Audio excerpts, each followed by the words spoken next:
Hi guys. Tonight, we are going to wander straight into a medieval hall, one of those cavernous places where the rafters are blackened by centuries of smoke, and the only real source of warmth, light, and food comes from a great open fire. You can almost feel your eyes sting already as the air thickens with wood smoke curling upward, stinging your nose and clinging to your hair. You probably won't survive this in the long run. Lungs aren't meant to deal with indoor campfires every single day, but for the medieval household, this smoky hearth was life itself. So, before you get comfortable, take a moment to like the video and subscribe, but only if you genuinely enjoy what I do here. And hey, tell me in the comments where you're listening from and what time it is for you right now. Now, dim the lights and let's begin. The fire is not just where cooking happens. It is the beating heart of the house. You crouch near it because your toes are cold, and you realize the fire is working overtime, drying wet clothes, heating water for ale, keeping evil spirits at bay, at least in people's minds. The crackling logs burn unevenly, throwing out sparks that leap and die on the hard-packed earth. A heavy iron pot dangles on a chain, hissing with a stew that smells vaguely of onions, barley, and maybe a scrap of pork if today is a lucky day. You lean back and take in the surroundings. The hearth sits in the middle of the hall, not tucked neatly against a wall with a chimney like you might expect, but right in the open center, so everyone can share the heat. The roof above is high and dark, with a hole or vent in the thatch or tiles.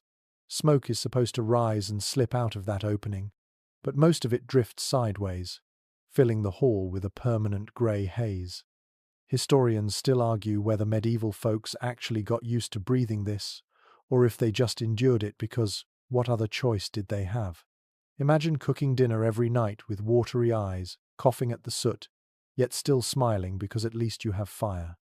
One mainstream fact is that fires were essential for both cooking and lighting, as candles and lamps were expensive luxuries for most. But there's also a quirky tidbit. Some houses had what we might call smoke rooms in the rafters, where hams and sausages were deliberately hung to cure slowly in the haze. So while your lungs might protest, your dinner was quietly improving above your head. The smell of smoke wasn't just unavoidable, it was seasoning. The cooking process is rustic. You add ingredients one by one into the pot, not worrying much about exact measurements. A handful of barley, a turnip, a splash of ale, this is cooking by instinct. Wooden spoons blackened by fire stir the bubbling mess, and the soft pops of boiling liquid, the groan of wood as logs shift, the faint creak of the chain holding the pot becomes a lullaby of survival. You realize you are watching the ancestor of every modern kitchen gadget, stripped back to its most primal form. If you step outside for a moment, you'd notice the smell clinging to your clothing. Villagers often carried that smoky perfume with them everywhere, like an accidental badge of domestic life. You wonder if visitors back then thought one another smelled of home or simply of burnt wood. A modern person might wrinkle their nose, but perhaps a medieval sweetheart found it comforting. Cooking over fire also meant constant vigilance.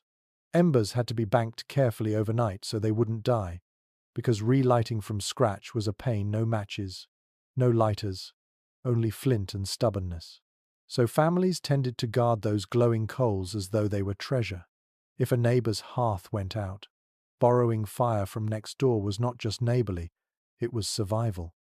And the meals? They were modest, especially for ordinary people. Think thick potages, grain-based stews always simmering, sometimes for days, with whatever leftovers could be tossed in. Meat was rare for peasants, though bones might flavor the broth. Bread might accompany the dish if you had flour, but often it was rye or barley bread, dense and dark, rather than fluffy white loaves reserved for the wealthy. Eating meant tearing a hunk of this heavy bread, dunking it into the communal pot, and hoping the piece softened enough to chew. Picture the children sitting nearby, warming their hands, waiting for supper. They aren't staring at a phone or a screen, but at firelight dancing on the wall.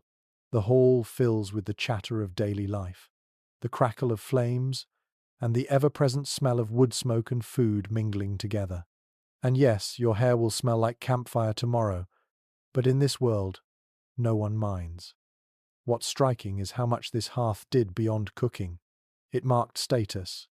A large fire meant you had wood to spare, and that you could host neighbors or even traveling strangers. It was also a form of storytelling space.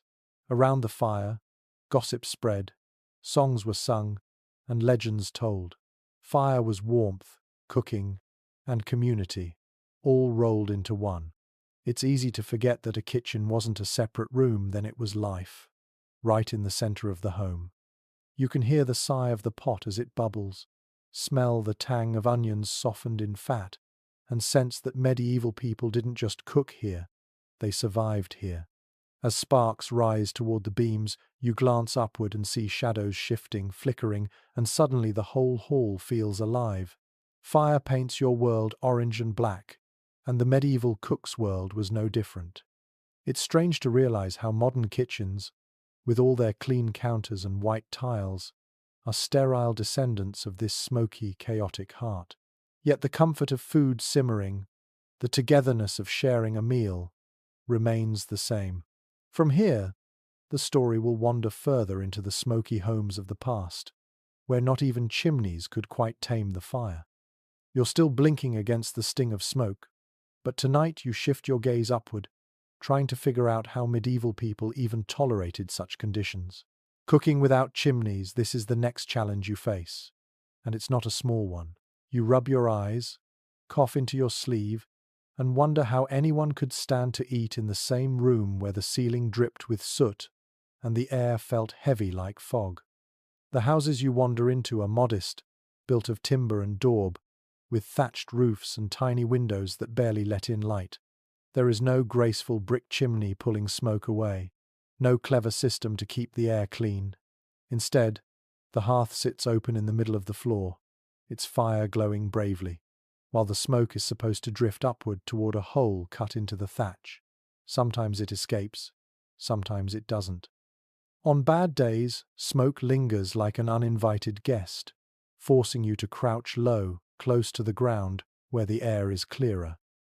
One mainstream fact is that chimneys were rare in early medieval homes and only became more common toward the later Middle Ages, especially in wealthier households. But in most peasant cottages, smoke vented poorly, staining everything it touched: rafters, walls, and even your lungs. Scholars still debate whether these smoky interiors led to chronic health problems, or if people simply acclimatized, their bodies adapting in ways modern medicine doesn't quite understand. As you squint through the haze, you notice the quirky solutions people tried. Some families hung woven mats or wooden hoods above the fire to guide smoke toward the roof hole, though these contraptions often caught fire themselves. Others leaned planks at angles to coax the smoke, making the room look more like a makeshift construction site than a cozy home. And then there were the clever peasants, who built small smoke lofts just under the roof, improvised chambers where not only meat was smoked, but sometimes family members slept, since insects avoided the suffocating haze. Imagine explaining to a guest that the attic isn't just for storage but doubles as a mosquito-free bedroom. You feel the texture of soot under your fingertips when you brush a rafter. It's sticky, oily, impossible to wash out completely. Clothes smell permanently of smoke, hair carries the scent, even bread baked on the hearth tastes faintly of char. You shift uncomfortably, realizing that no matter how hard you try, there's no escape. Yet people thought of it differently. Smoke was part of life, a seasoning, a disinfectant, even a guardian. Some believed it chased away evil spirits, and if your house smelled like it, you were safe. Children scamper around the fire, their eyes watering as much as yours, yet they don't complain. For them, this is simply the atmosphere of home. The faint crackle of wood is their lullaby, the smoky haze their nightlight. You feel your own shoulders droop, imagining how exhausting it must have been for mothers to stir pots in this environment, coughing gently but never pausing, because meals needed to be prepared no matter what. When you peek into wealthier houses, the story shifts. Here, rudimentary chimneys begin to appear, massive stone shafts that pull the smoke more effectively, though still imperfectly. These are early innovations, expensive and reserved for manors or castles. For most villagers, the idea of a chimney feels like magic, as unattainable as owning a golden goblet. You sit quietly and let the irony sink in. The very thing you take for granted in your own home, the luxury of breathing clean air while cooking, was once a mark of social rank. Another small oddity strikes you. Because of the smoke, walls inside homes turned black, becoming what we'd call a patina. Some scholars say this might have acted like primitive insulation, sealing tiny cracks in the walls. Others suggest it simply made the house look gloomier, darker, and more oppressive. You wonder if families felt embarrassed or proud of their blackened beams. Was it a mark of age, of survival, of a home that had stood through winters and wars, or was it just an annoyance, tolerated because, well, what else could they do? You kneel again near the hearth. The pot swings gently, bubbling with pottage, while shadows waver on the wall. Your eyes are sore, and your throat feels raw. But you understand now that cooking wasn't just a task, it was endurance. You had to fight the elements inside your own home, fight the smoke with patience and routine. To the medieval mind, this wasn't torture, it was simply living. You close your eyes and imagine the nights when storms raged outside. Rain leaks through the thatch, hissing as it hits the fire. Smoke thickens. You cough harder, but you hold on to the embers as though they were gold. The fire flickers. The food cooks slowly, and the smell of barley and onion fights through the haze to remind you why you endure it. Even in the smoke, comfort waits in the bowl. The truth settles in like ash on your skin. Cooking without chimneys wasn't a flaw of design, it was the only design most people could afford. A smoky room wasn't failure, it was home. You rub your eyes one last time, and the haze fades into the rhythm of normality. The story continues, and the fire burns on. You blink through the smoke again, and your attention drifts downward, toward the tools clattering beside the fire. Cooking in a medieval home didn't rely on polished countertops or whirring blenders, but on a small arsenal of stone, clay, and iron objects that look simple yet feel almost alive in your hands. You reach out and your fingers brush the cool surface of a clay pot, rough and uneven, shaped by hand on a wheel or sometimes pressed together without one. The surface is darkened where flames have licked it, a map of past meals etched into its pores. One mainstream fact is that iron gradually replaced pottery in many households, though clay pots were still incredibly common, especially among peasants. Iron was durable, heavier, and better at handling the extremes of open flames. But clay had the advantage of being cheap, easily replaced, and surprisingly good at slow, steady cooking. Historians still argue whether clay pots actually changed the flavor of food, whether the porous material absorbed and released taste notes like a kind of primitive seasoning. Imagine your stew subtly flavored by the ghost of yesterday's onion soup. You lift an iron cauldron next, its legs stubby and its belly wide, designed to sit among glowing embers rather than directly on a rack. It feels like the heart of the kitchen, big enough to feed a family and sometimes an entire work crew. Inside it, barley thickens, beans soften, and small chunks of bacon add just enough richness to turn bland survival food into something worth waiting for. The cauldron is heavy, blackened with soot, and carries the smell of 100 meals. You wonder how many generations have leaned over it, stirring with wooden paddles worn smooth at the edges. A quirky tidbit: not all medieval cookware was purely functional. Archaeologists have uncovered cauldrons and pans decorated with faces, animals, or geometric patterns, tiny flourishes that made even the humblest meal feel ceremonial. It's as though the pot itself was part of the storytelling, staring back at you while you stirred, reminding you that food and ritual were never far apart. Your gaze shifts to frying pans, long-handled iron tools with shallow bowls, designed to hold flatbreads, pancakes, or a quick fry of eggs if you could afford them.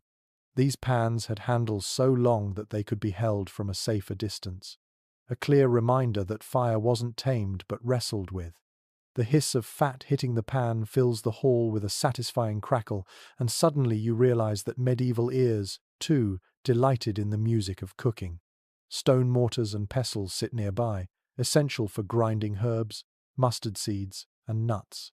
The rhythm of grinding echoes through the hall, a steady thud that feels hypnotic. Salt crystals shatter under the pestle, spices release their perfume, garlic is pounded into paste. It's slow, deliberate work, but also strangely calming. You picture someone sitting by the fire, rhythmically pounding, humming to themselves, preparing the flavors that would transform a bubbling pot into something memorable. Wooden ladles and spoons abound, their surfaces dark with burn marks and oil. A spoon isn't just a utensil here, it's a lifeline, the connection between the pot and the people. Families might share one ladle, dipping directly into the cauldron, tasting and testing. It isn't the sanitized world of separate plates and forks, you know. It's communal, intimate, and sometimes messy. And if a spoon breaks, you simply carve another from nearby wood. Tools were expendable, yet also deeply personal. In the corner you spot clay jugs and pitchers, their mouths wide, sometimes covered with wax or cloth. These held ale, milk, or broth, each one slightly different, like siblings in the same family. Their curves feel organic, earthy, like holding a piece of the ground itself. And of course, knives. Every household had them, not just for food but as all-purpose survival tools. Some were broad, others narrow, some double as daggers if needed. Cutting meat, chopping herbs, carving bread, all required a sturdy blade. And though you imagine great iron cleavers, many kitchens relied on smaller knives, sharpened frequently, cared for like trusted companions. You glance around and see that none of these tools are organized neatly in drawers. They're scattered, leaning against the hearth, lying on benches hung from beams. The medieval cook didn't separate kitchen space from living space. Tools were part of life's clutter, resting beside spinning wheels, stools, and boots drying by the fire. What lingers in your mind is the intimacy of these objects. Each pot, pan, or spoon carries scars of use, scratches, burns, chips, repairs. You sense that families rarely threw things away unless they were truly broken. A cracked pot might be patched with metal staples, a dented pan hammered back into shape. Even in their imperfections, these tools kept working, teaching you that utility mattered more than appearances. Close your eyes for a moment and imagine the symphony, the clang of iron against stone, the soft scrape of wood on clay, the bubbling of stew, the steady thud of a pestle, and the occasional hiss of fat leaping out of a pan. This was the orchestra of daily survival. It lacked precision but not rhythm. It lacked polish but not heart. And in the smoke-filled hall, with blackened rafters overhead and tools strewn around, you recognize a truth. Modern kitchens might gleam with stainless steel, but the medieval cook had everything essential. Fire, pots, knives, spoons, no timers, no gadgets, no electricity, just patience, muscle, and a handful of objects that carried centuries of meals within their walls. You wander away from the smoky hall and follow the faint sound of voices outside. The path leads you toward a low building at the edge of the village. It isn't a home, and it isn't a barn either. This is the communal bakehouse, and you can already smell the yeasty sweetness wafting into the air long before you see the oven itself.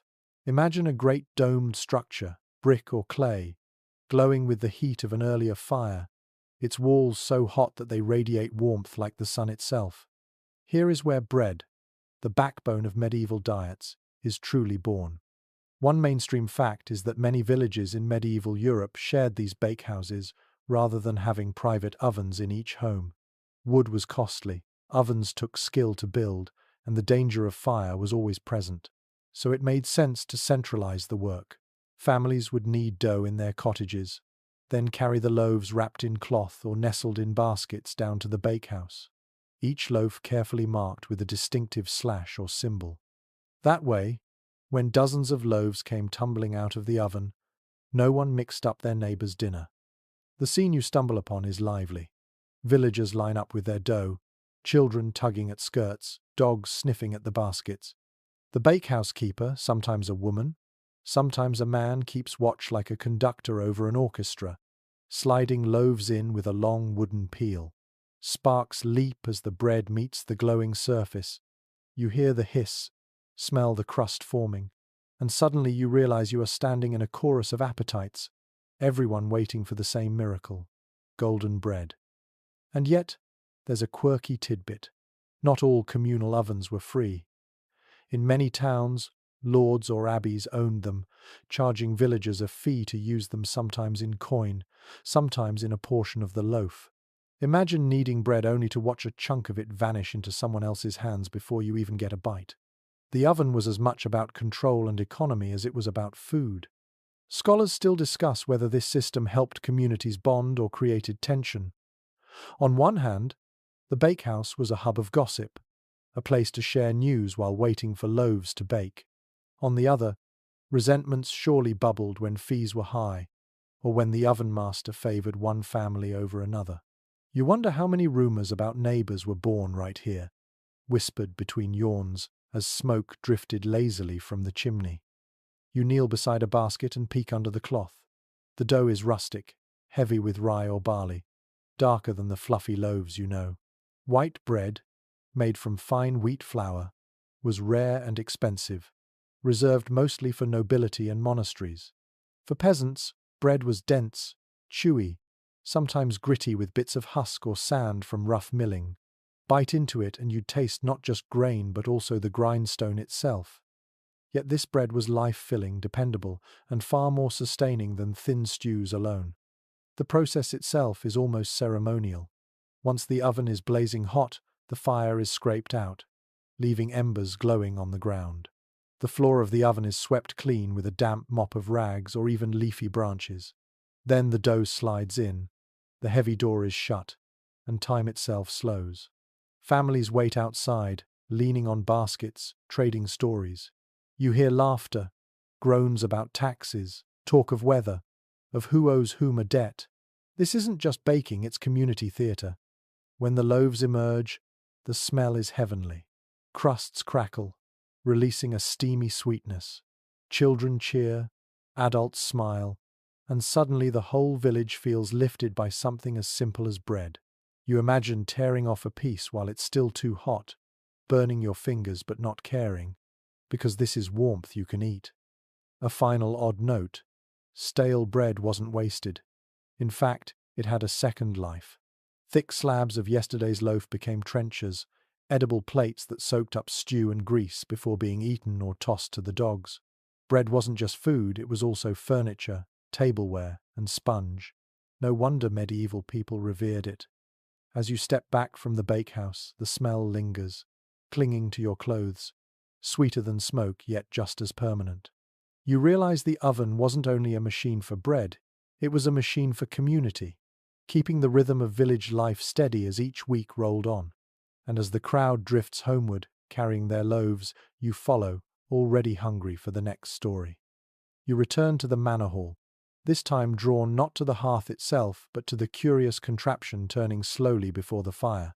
It's a spit, long and iron, and skewered upon it is a haunch of meat glistening with fat. The slow rotation ensures it cooks evenly, juices dripping with a hiss into the pan below. Your mouth waters at the scent, but then you notice something stranger. The spit isn't turning on its own. Someone or something is powering it. One mainstream fact is that roasting meat on a spit was one of the most prestigious methods of cooking in medieval times, especially for nobles. It was costly in fuel and meat, and required constant attention, making it more of a display of wealth than an everyday reality. But the spit wasn't magical, it demanded labor, and that labor often fell on the shoulders of the lowest in the household hierarchy. Your eyes settle on a tired boy crouched near the fire. He grips the handle and turns the spit slowly, again and again, for hours.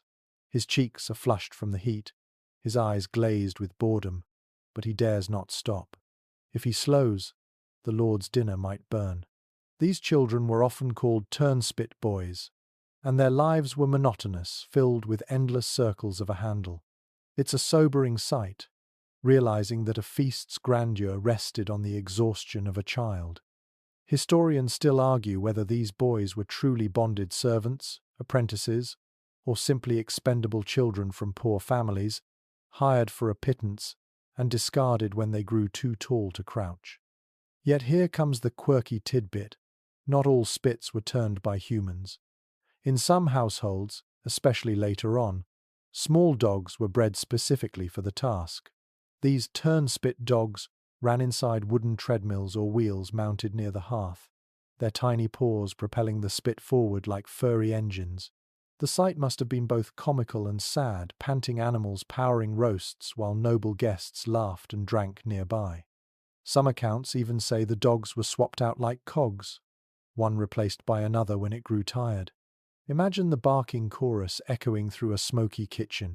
The spit itself was an engineering marvel of its day. Long iron rods, sometimes fitted with hooks, could hold entire carcasses. Large feasts might have multiple spits lined up, each turning a boar, goose, or rows of fowl. Fat dripped down into pans not only to keep the fire from flaring but also to be collected and reused in sauces. Nothing was wasted. The smell is intoxicating. Rich, savory, smoky, with that unmistakable note of sizzling fat that makes you suddenly very aware of your stomach. Standing close, you feel the heat like a wall. Your face prickles, your lips dry, and you understand how punishing this job was. To sit here all day, turning and sweating, sometimes beaten if you faltered, this was the price of roasted luxury. In contrast, peasants rarely roasted meat at all. It demanded too much firewood, too much meat, too much labor. Boiling or stewing was easier, more economical, and less risky.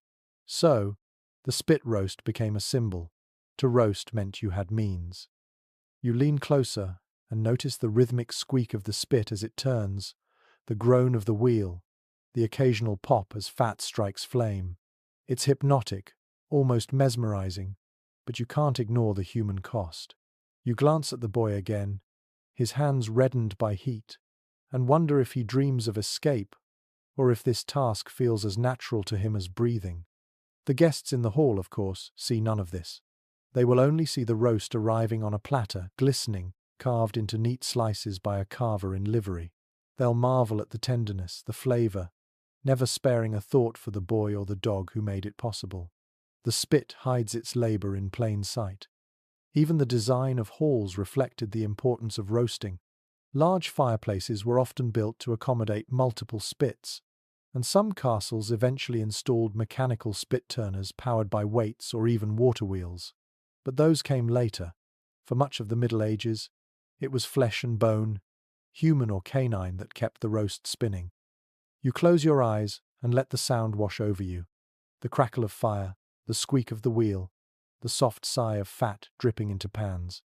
You picture the boy counting the turns in his head, or the dog running endlessly in its wheel, and you realize that every grand medieval feast rested not just on meat and fire, but on small, tired figures hidden in the shadows of the hall.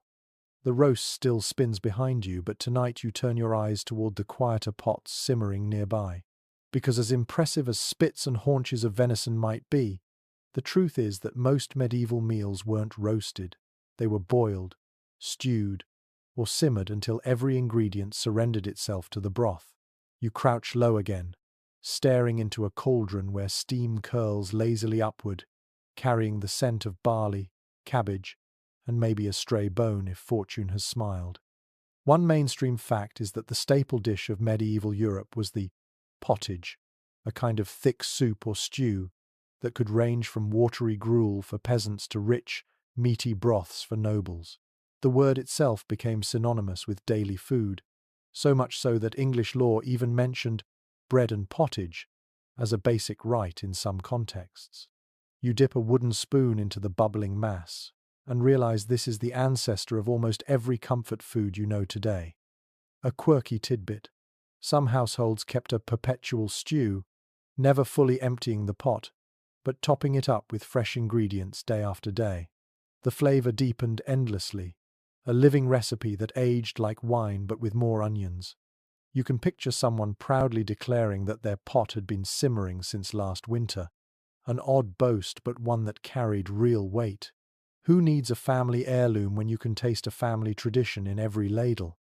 The beauty of boiling was its practicality. Unlike roasting, which wasted fuel, boiling trapped every bit of nutrition. Bones leached their marrow. Grains softened and swelled. Herbs released their fragrance. You listen to the rhythm of the bubbles' soft plops, occasional hisses, and you know you are hearing the heartbeat of survival. Yet historians still argue whether pottages were bland slops or surprisingly flavorful meals. Some records list generous use of leeks, parsley, sage, even a dash of imported pepper. Others suggest the poor rarely had more than cabbage and barley to rely on. You stir the pot, and the truth feels somewhere in between. Sometimes dull, sometimes bright, always dependent on what the market or garden could provide that week. The cauldron beside you is massive, hanging from an iron hook, its belly rounded like a womb. Inside it, peas soften into mush, carrots sweeten, and bits of bacon, if they exist at all, melt into invisible richness. Steam moistens your face, fragrant and earthy.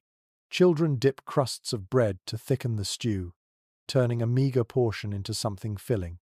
In the background, you hear women gossip as they chop more leeks, and men sharpening knives, waiting for the pot's contents to be ladled out. Boiling also had social functions.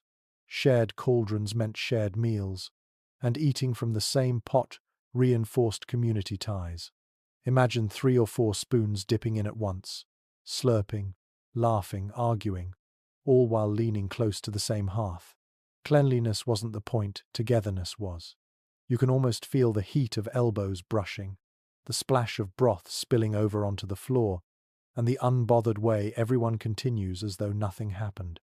In richer kitchens, boiling had its own theatrics. Chefs prepared elaborate stews with wine, almonds, and exotic spices, turning the humble pottage into a performance. Almond milk might replace dairy for Lenten fasts. Saffron could dye broth a golden yellow, and meatballs shaped like pears or rabbits floated in luxurious bowls. A nobleman slurping stew was slurping wealth. The contrast is striking. Peasants ate cabbage stews for survival, while lords ate almond stews for spectacle, yet both called it pottage. The sound of simmering grows hypnotic, almost soothing, and you realize how forgiving this method was. Nothing needed precision. You could leave the pot alone for hours, only stirring occasionally, and it would still be edible. This gave women time to spin wool, mend clothes, or nurse children while supper practically cooked itself. The fire demanded tending, but the pot rewarded patience. Sometimes, the liquid from stews doubled as medicine. Herbal broths flavored with sage, thyme, or fennel were prescribed for stomach troubles. Boiled milk with breadcrumbs might soothe a fever. The line between food and cure blurred constantly, as though the cauldron was both doctor and dinner. You take another imaginary taste, spoons scraping against the side of the pot. The stew is thick, clinging, humble yet strangely comforting. No fireworks, no drama, just warmth sliding down your throat, filling you with quiet strength. It's easy to see why this was the mainstay of medieval diets. And as you sit back, watching bubbles rise and burst, you realize something else. The simmering pot was the hum of medieval life. Always on the fire, always feeding, always waiting. Even now, the memory of its steam feels like a blanket draped over your shoulders. You drift from the bubbling pot, following the smell of something stronger than cabbage and barley. It isn't the scent of a fresh stew, but the tang of salted meat and smoke clinging to a pantry. The kind of smell that tells you this food has been waiting weeks or months for its turn on the fire.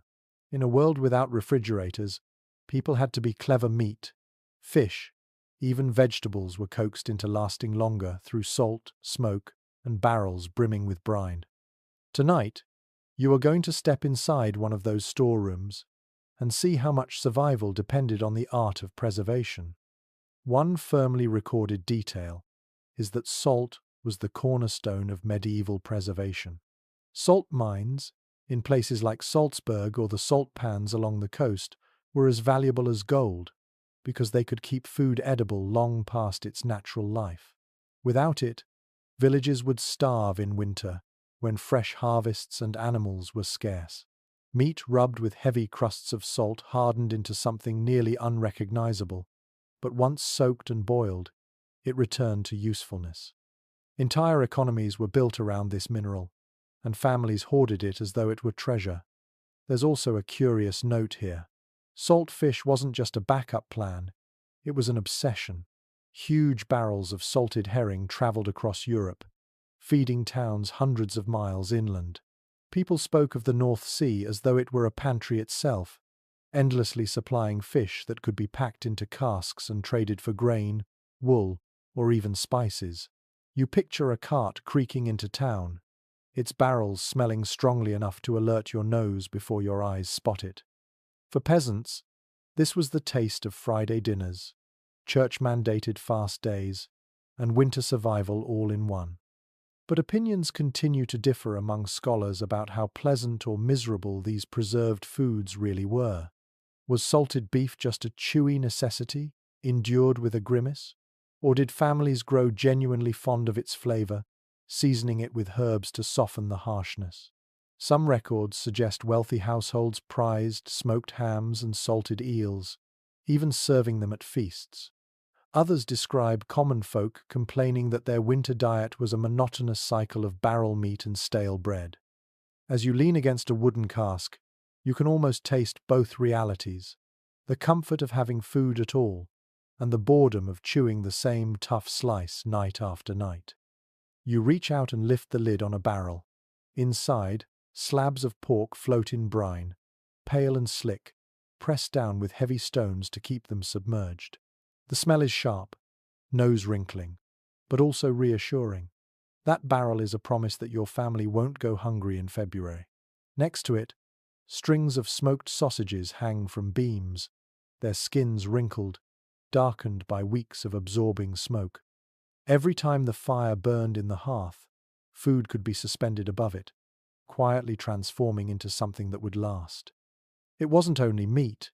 You run your hand over a sack of beans, a heap of dried peas. These were stored carefully in wooden bins, sometimes dusted with ash or herbs to keep insects away. In a world where fresh vegetables weren't available year-round, dried legumes were lifelines, swelling into hearty stews whenever water and fire touched them. It's humbling to see how something as small as a dried pea meant the difference between hunger and a full belly. Fruit, too, found its way into barrels. Apples were layered in straw and kept in cool cellars, surviving for months. Grapes were dried into raisins, figs pressed into dense cakes, plums turned into prunes. Each was a burst of sweetness when winter's grey monotony set in. Imagine biting into a dried fig in January, chewy, sticky, tasting of sunshine long gone, a tiny luxury but one that lifted spirits. You hear a faint clinking and turn to see ceramic jugs, sealed with wax. Inside is ale, or cider, or maybe even pickled vegetables. Vinegar, another byproduct of fermentation, became a preservative too. Vegetables submerged in sour liquid gained new lives, sharp and tangy, and could brighten otherwise dull meals. For many, pickles weren't just garnish, they were survival medicine, cutting through the heaviness of salted meat. And yet, nothing here was foolproof. Molds grew, brine spoiled, barrels leaked. A household always lived on the edge of loss, never certain whether its stores would hold. To see a barrel ruined was to face hunger head-on. So every villager learned vigilance. Check the brine, stir the sacks, smoke the meats thoroughly. Preservation wasn't a one-time act, it was a continuous ritual of care. Some of the methods strike you as inventive. In northern regions, fish might be frozen directly in ice, preserved by the very winters that threatened survival. In warmer climates, sun-drying was common, with strips of fruit or fish left to shrivel under hot skies. And across Europe, Smokehouses stood like guardians, their chimneys exhaling the scent of hams and sausages, slowly hardening into endurance food. You step into one in your mind, and the smell nearly overwhelms you. Thick, almost sweet, a perfume of survival that clings to your hair for days. What fascinates you most is how these preserved foods shaped cooking itself. Salted meat had to be soaked for hours, even days, before it was edible, which meant meals required planning, foresight, patience. You couldn't decide at 5 o'clock to have pork at 6, it was a process. And so, families lived in rhythms dictated not just by hunger but by preparation. Even the act of boiling pottage changed, depending on what preserved items were available to throw in. You find yourself listening to the silence of the storeroom. It's cool, dim, filled with the muted thud of barrels, the rustle of straw, the faint creak of wooden beams. This quiet place is as important as the roaring hearth, maybe more so. Without it, winter would swallow villages whole. The hearth cooked the food, yes, but the pantry kept it waiting to be cooked in the first place. There's a sense of respect here, almost reverence.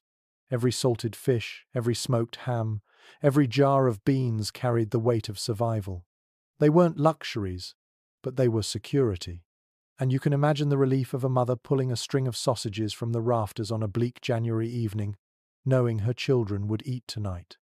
As you step out of the pantry, blinking into daylight again, you notice how different the air smells. Fresh, clean, compared to the salty tang within. But you also carry a new appreciation. Preservation wasn't just about taste, it was about time itself, stretching harvests across months, carrying abundance through famine, making tomorrow possible when today's fields lay bare. The fire might have been the heart of the home, but salt and smoke were its lungs, breathing life into food that otherwise would have withered. You can almost hear the quiet gratitude of villagers as they gnawed on preserved meats, chewed dried peas, or sucked sweetness from a wrinkled prune. It wasn't glamorous, but it was survival, and sometimes, in the depths of winter, survival tasted as sweet as any feast. You step away from the smoky pantry, blinking as your nose readjusts, and wander toward the sound of chatter. The road ahead leads to the marketplace, the beating heart of every medieval town and village. Before you even arrive, the smells reach you: first fried batter, pungent cheese, the briny tang of fish laid out on wooden slabs. The market is a living cookbook, its stalls bursting with the raw ingredients that later bubble in pots or roast on spits. Tonight, you are going to wander through the mayhem of market day and discover what it meant to shop for a medieval meal. It is well attested in town records that market days were tightly regulated. Lords or city councils often granted charters specifying when and where markets could be held, and merchants paid fees to set up their stalls. These weren't casual gatherings, they were cornerstones of local economies. Without them, villagers would be stuck with whatever their gardens or flocks provided. With them, flavors from faraway regions suddenly became part of daily life. You push through the crowd and notice baskets overflowing with root vegetables, turnips, onions, carrots, parsnips. Their earthy smell clings to the air, mixing with hay and animal sweat. The colors are muted, nothing like the glossy supermarket displays you know. Still, every bulb, every stalk represents survival, and families bargain fiercely for them. Women haggle, children tug at skirts, and stallholders shout above the din, their voices rising and falling like a chorus. A peculiar little scene catches your eye. A fishmonger slaps a wriggling eel onto a table, and nearby children squeal, half in fright, half in glee. Eels were remarkably popular in medieval diets, both fresh and salted, and seeing them sold alive was normal. It's an oddly theatrical moment, the eel thrashing as if determined not to become supper. These lively displays were part sales pitch, part entertainment. And yet, historians remain divided about how fresh some of these foods really were by the time they reached inland towns. Without modern transport, fish hauled miles from the coast often arrived less than pristine. Some buyers must have grimaced at the smell but bought anyway, hoping a strong stew of herbs would disguise the flavor. Others had access to carefully salted barrels that ensured a safer product. Whether the average town dweller was feasting on crisp fish or choking down half-spoiled cod is still debated in scholarly circles. You stop by a stall selling herbs tied in neat bundles: parsley, sage, rosemary, thyme. Their fragrances cut through the heavy odors of the market like tiny miracles. Imagine dropping a sprig of rosemary into a dull pot of peas and watching it transform into something fragrant, even special. Herbs weren't only for nobles. Even modest households could spare a few pennies for a handful, and gardens provided them in abundance. There's also a lively trade in baked goods. You watch as a woman sells steaming pies filled with meat or spiced fruit, their crusts golden, their scent irresistible. Hot pies were the street food of their day, quick and portable, perfect for hungry laborers. For a coin, you could walk away with dinner in your hand, wrapped in pastry instead of packaging.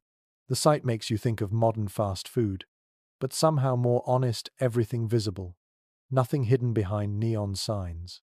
One curious custom unfolds before your eyes. A tanner trades leather scraps not for money but for onions, his dinner secured through barter. In these markets, money was useful, but goods for goods exchanges were common. Chickens might be swapped for grain, wool for cheese. You realize you're standing in a place where value is fluid, shifting with the needs of each person, and where food is a kind of currency in itself. You notice too that the market is noisy not only with trade but with gossip. People share news of taxes, rumors of wars, scandals of neighbors. Markets were as much about conversation as consumption. For a villager living in isolation, this was the social highlight of the week. Buying leeks and hearing who ran off with whose daughter happened side by side, seamlessly woven together. Nearby, a spice merchant unfurls tiny cloth packets. Inside are pinches of pepper, cinnamon, and saffron, glowing golden in the sunlight. Their cost is staggering, sometimes worth more than meat itself, but even the poor might save for a pinch on special occasions. You watch a housewife hesitate, count her coins, and decide to buy just enough to sprinkle on a wedding stew. It's a reminder that taste could transcend class, if only briefly. You lean against a post and absorb the market's orchestra. The cries of sellers, the squeal of pigs being led through, the thud of boots on muddy ground. Flies buzz, children laugh, dogs bark. It's chaotic, but also alive, a rhythm of survival and community. You can almost taste the mingling aromas, the smoke of grilling meat, the sharp tang of cheese, the sweetness of fruit piled in baskets. Another odd detail catches your attention. Bread sellers shout their wares, holding up loaves of different colors: white, brown, black. These colors weren't about fashion, but about flour. White bread, sifted free of husk, was prized by the wealthy. Brown or black loaves, heavy with bran, fed the poor. Yet all of them sold side by side, a daily reminder of class divisions you could see, smell, and chew. You pause before a barrel of ale being ladled into jugs. Everyone drinks it: children, adults, workers, because water is often unsafe. The ale is weak but nourishing, carrying grains' calories as well as their flavor. You sip and find it sour, yeasty, but oddly refreshing after the dust and clamor. Drinking it reminds you that markets weren't only about solid food, they were also taps of liquid life. As the day wears on, the stalls begin to thin. Merchants pack up unsold goods, sweeping vegetable scraps into piles, sometimes feeding them to pigs waiting nearby. The ground is muddy, littered with straw, fish guts, and apple cores. You step carefully, imagining how the smell must intensify by evening. For the townsfolk, this chaos is normal, even reassuring. Mess means plenty. Silence would mean famine. When you finally step back from the marketplace, your arms are metaphorically full. Onions for stew, a loaf of brown bread, maybe a tiny pouch of pepper if you can afford it. You leave behind the noise but carry the memory of its smells, its shouts, its energy. And you realize that cooking in medieval times didn't begin at the hearth, it began here, in the clamorous exchange of goods and voices. Without the market, there would be no stews, no pies, no roasted meats, just gardens, just monotony. The market injected variety into life, even if that variety sometimes smelled suspiciously of half-spoiled fish.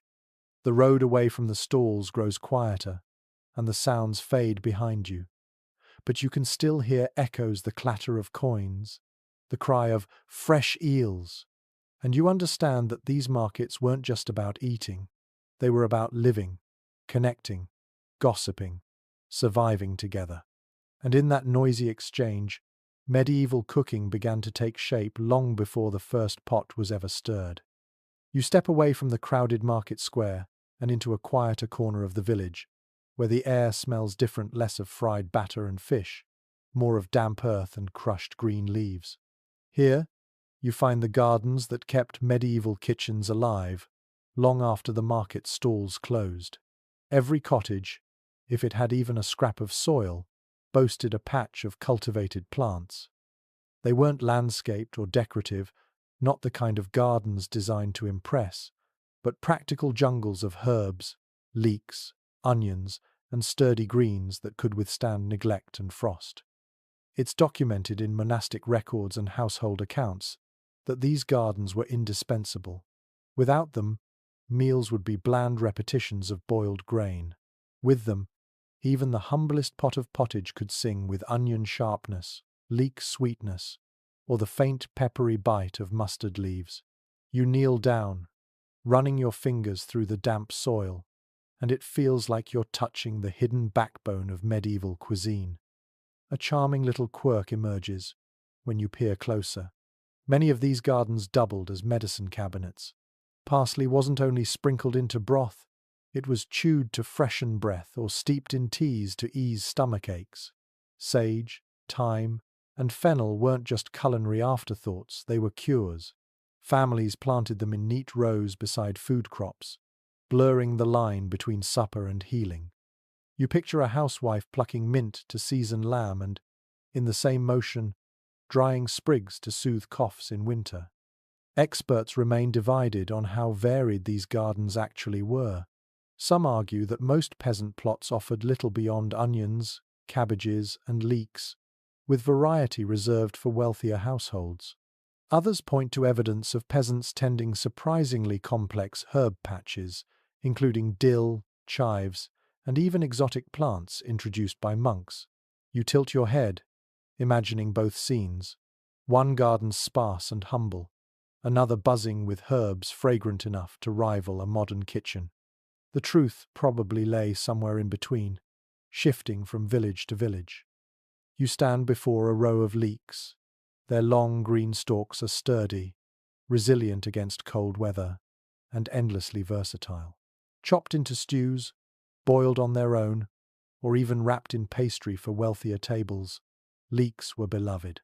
They appear in countless medieval recipes, proving that something simple could be turned into something satisfying again and again.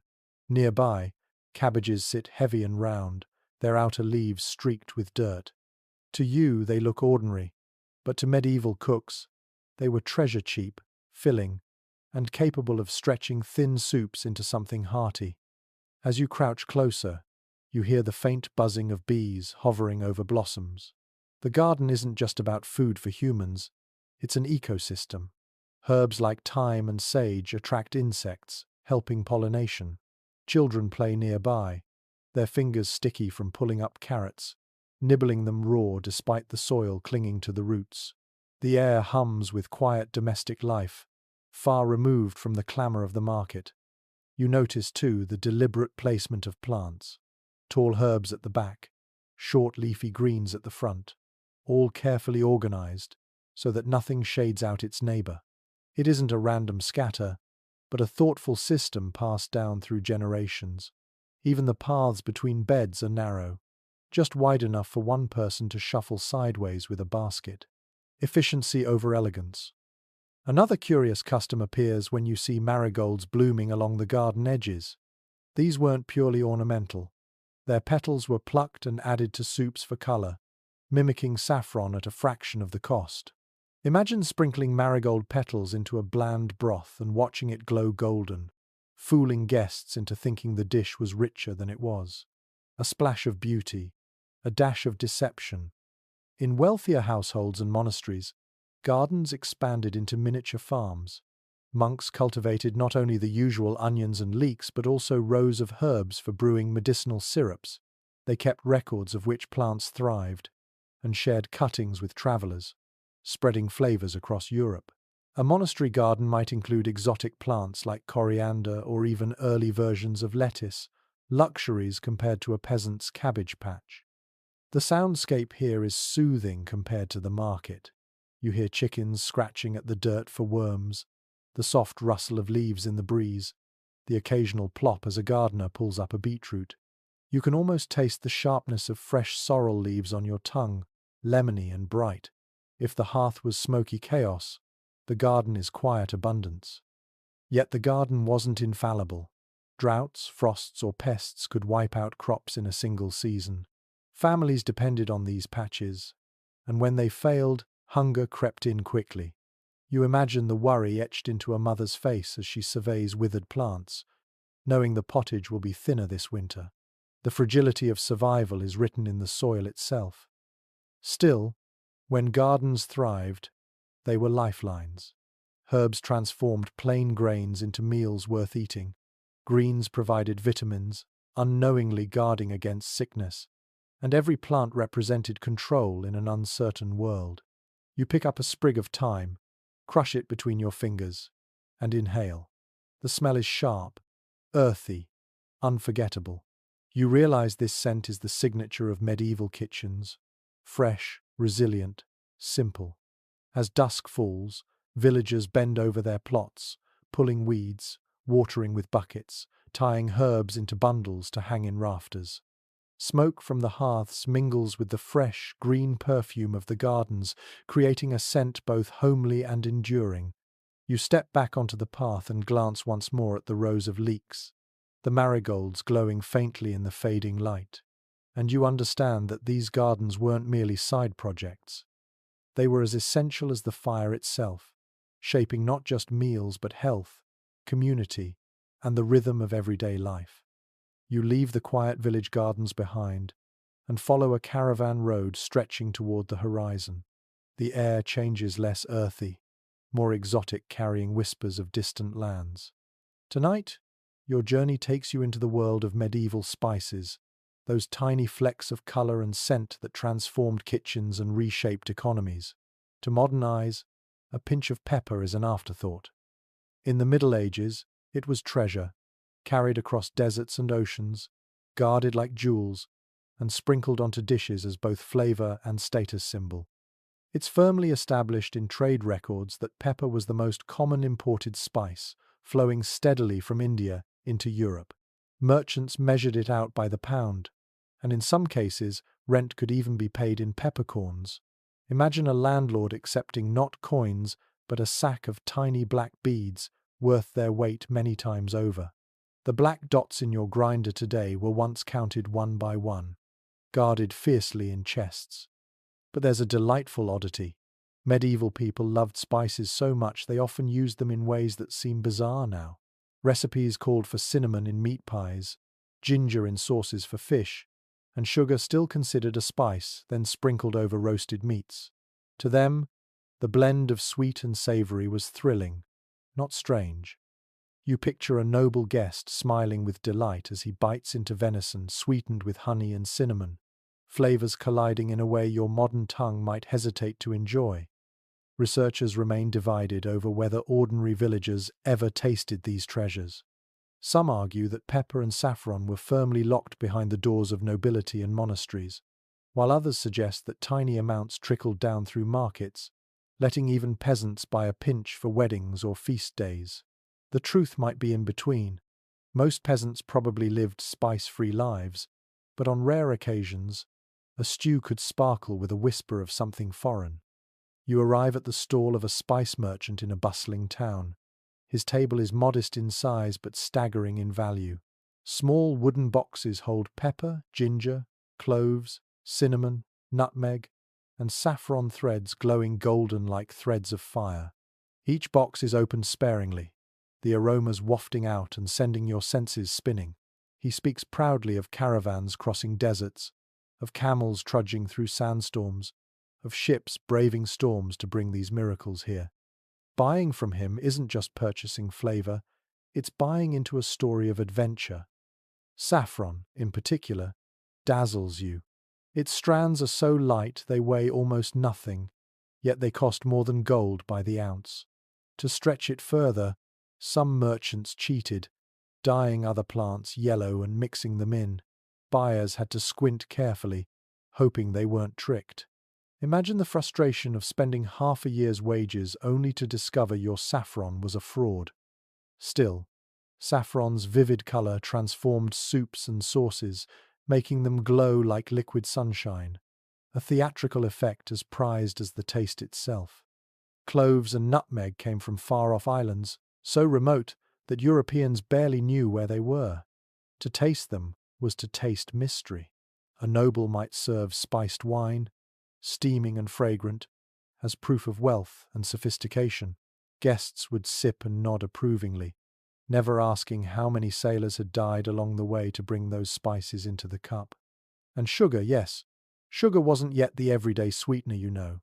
It was cut into hard cones, shaved off in chunks, and treated as a medicine as much as a flavor. Apothecaries sold it alongside herbs, and cooks used it sparingly, blending it with spices to create sauces that were both sharp and sweet. You can almost feel the crunch of coarse sugar between your teeth, not the smooth, uniform crystals of modern packets. What fascinates you is how these spices changed the psychology of cooking. A simple stew of beef and onions could suddenly taste exotic with a pinch of pepper. A plain custard turned regal with saffron. A mug of ale became warming medicine with cloves. Spices weren't just additions. They were transformations, alchemy performed in kitchens. There's also the social theatre of it. Wealthy hosts loved to show off their spice collections, sometimes displaying jars openly during feasts, like trophies. Guests marveled at the colors, the scents, the unspoken message. I can afford this. In many ways, spices were edible status symbols. You couldn't wear peppercorns on your sleeve, but you could serve them in a sauce and watch your guests' eyes widen. As you linger in the market, you notice the mingling scents. Pepper sharp enough to tickle your nose, cinnamon sweet and woody, ginger warm and fiery. They cut through the stench of livestock and mud, creating a pocket of magic in the chaos. It's a small miracle that these tiny bits of plants, carried across continents, could hold so much power. And yet, the darker side is always present. Wars were fought for spice routes, fortunes made and lost, ships sank, caravans were plundered, and still the hunger for spice drove men onward. To taste nutmeg was to taste blood, as well as flavor. You stand silently, realizing that medieval cooking wasn't just shaped by gardens and markets, but by global trade and risk. Every sprinkle of pepper came with a history of danger. As the merchant packs up his stall, carefully locking his boxes, you step away with the scent of cinnamon clinging to your sleeve. You realize that medieval cooking was never just local. Even in a smoky hall far from the sea, a pot of stew might contain echoes of Indian fields, Middle Eastern caravans, or Mediterranean ships. Food wasn't just survival. It was connection to the vast, dangerous, dazzling world beyond the village gates. You breathe in once more, the spice-scented air warming your lungs, and the thought lingers.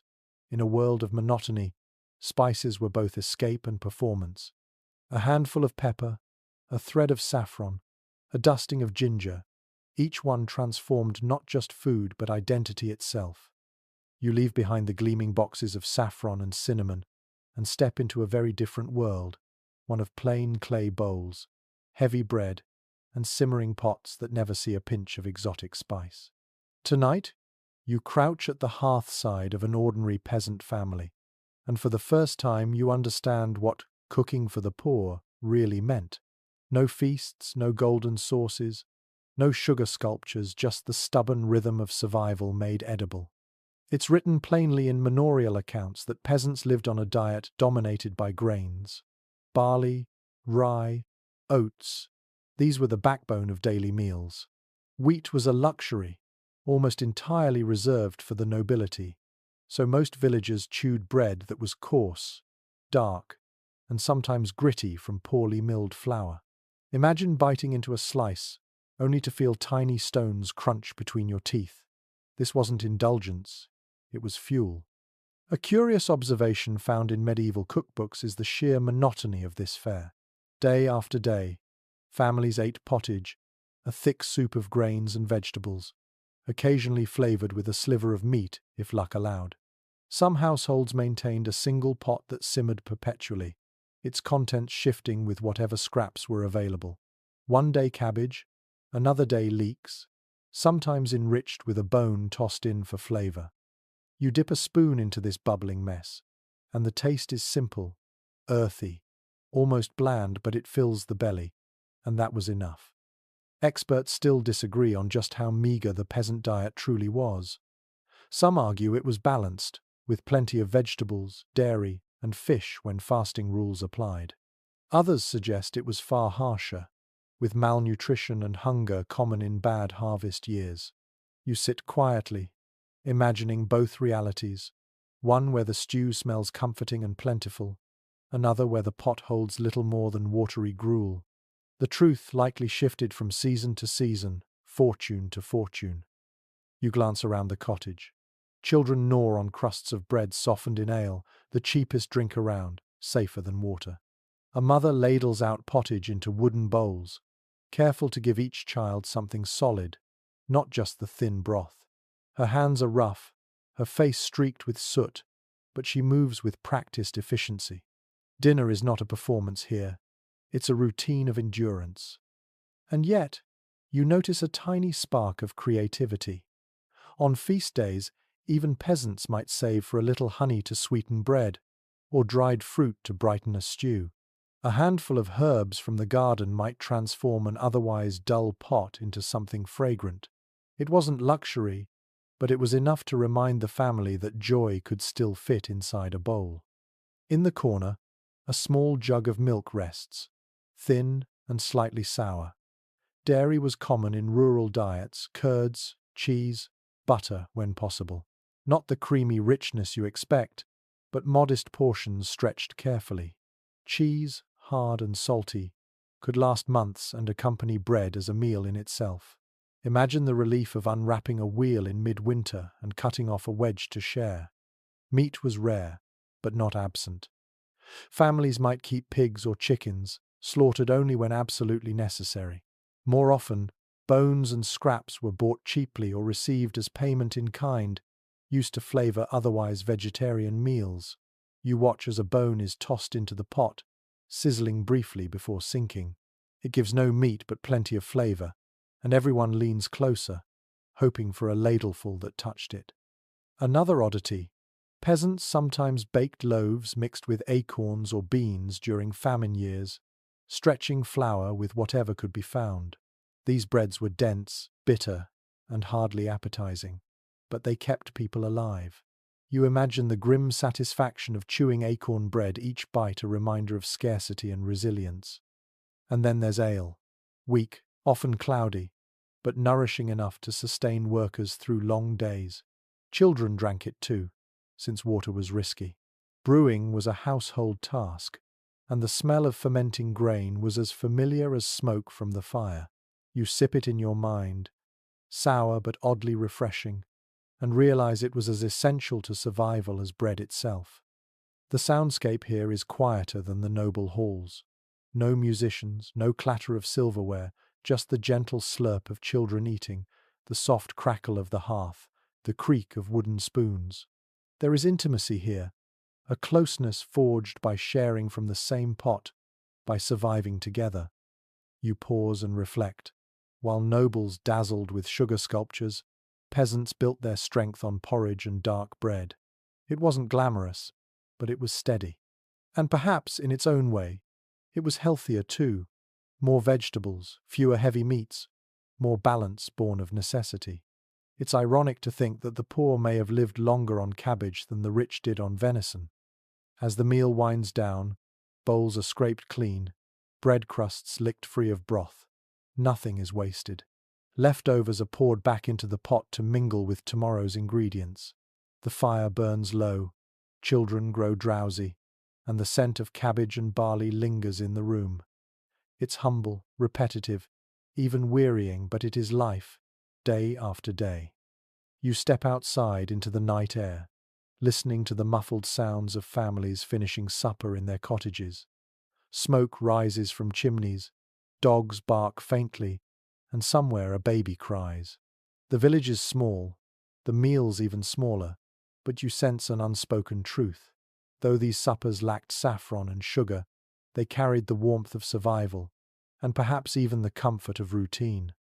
You leave the modest cottages behind and follow the flicker of torchlight toward a castle's stone walls.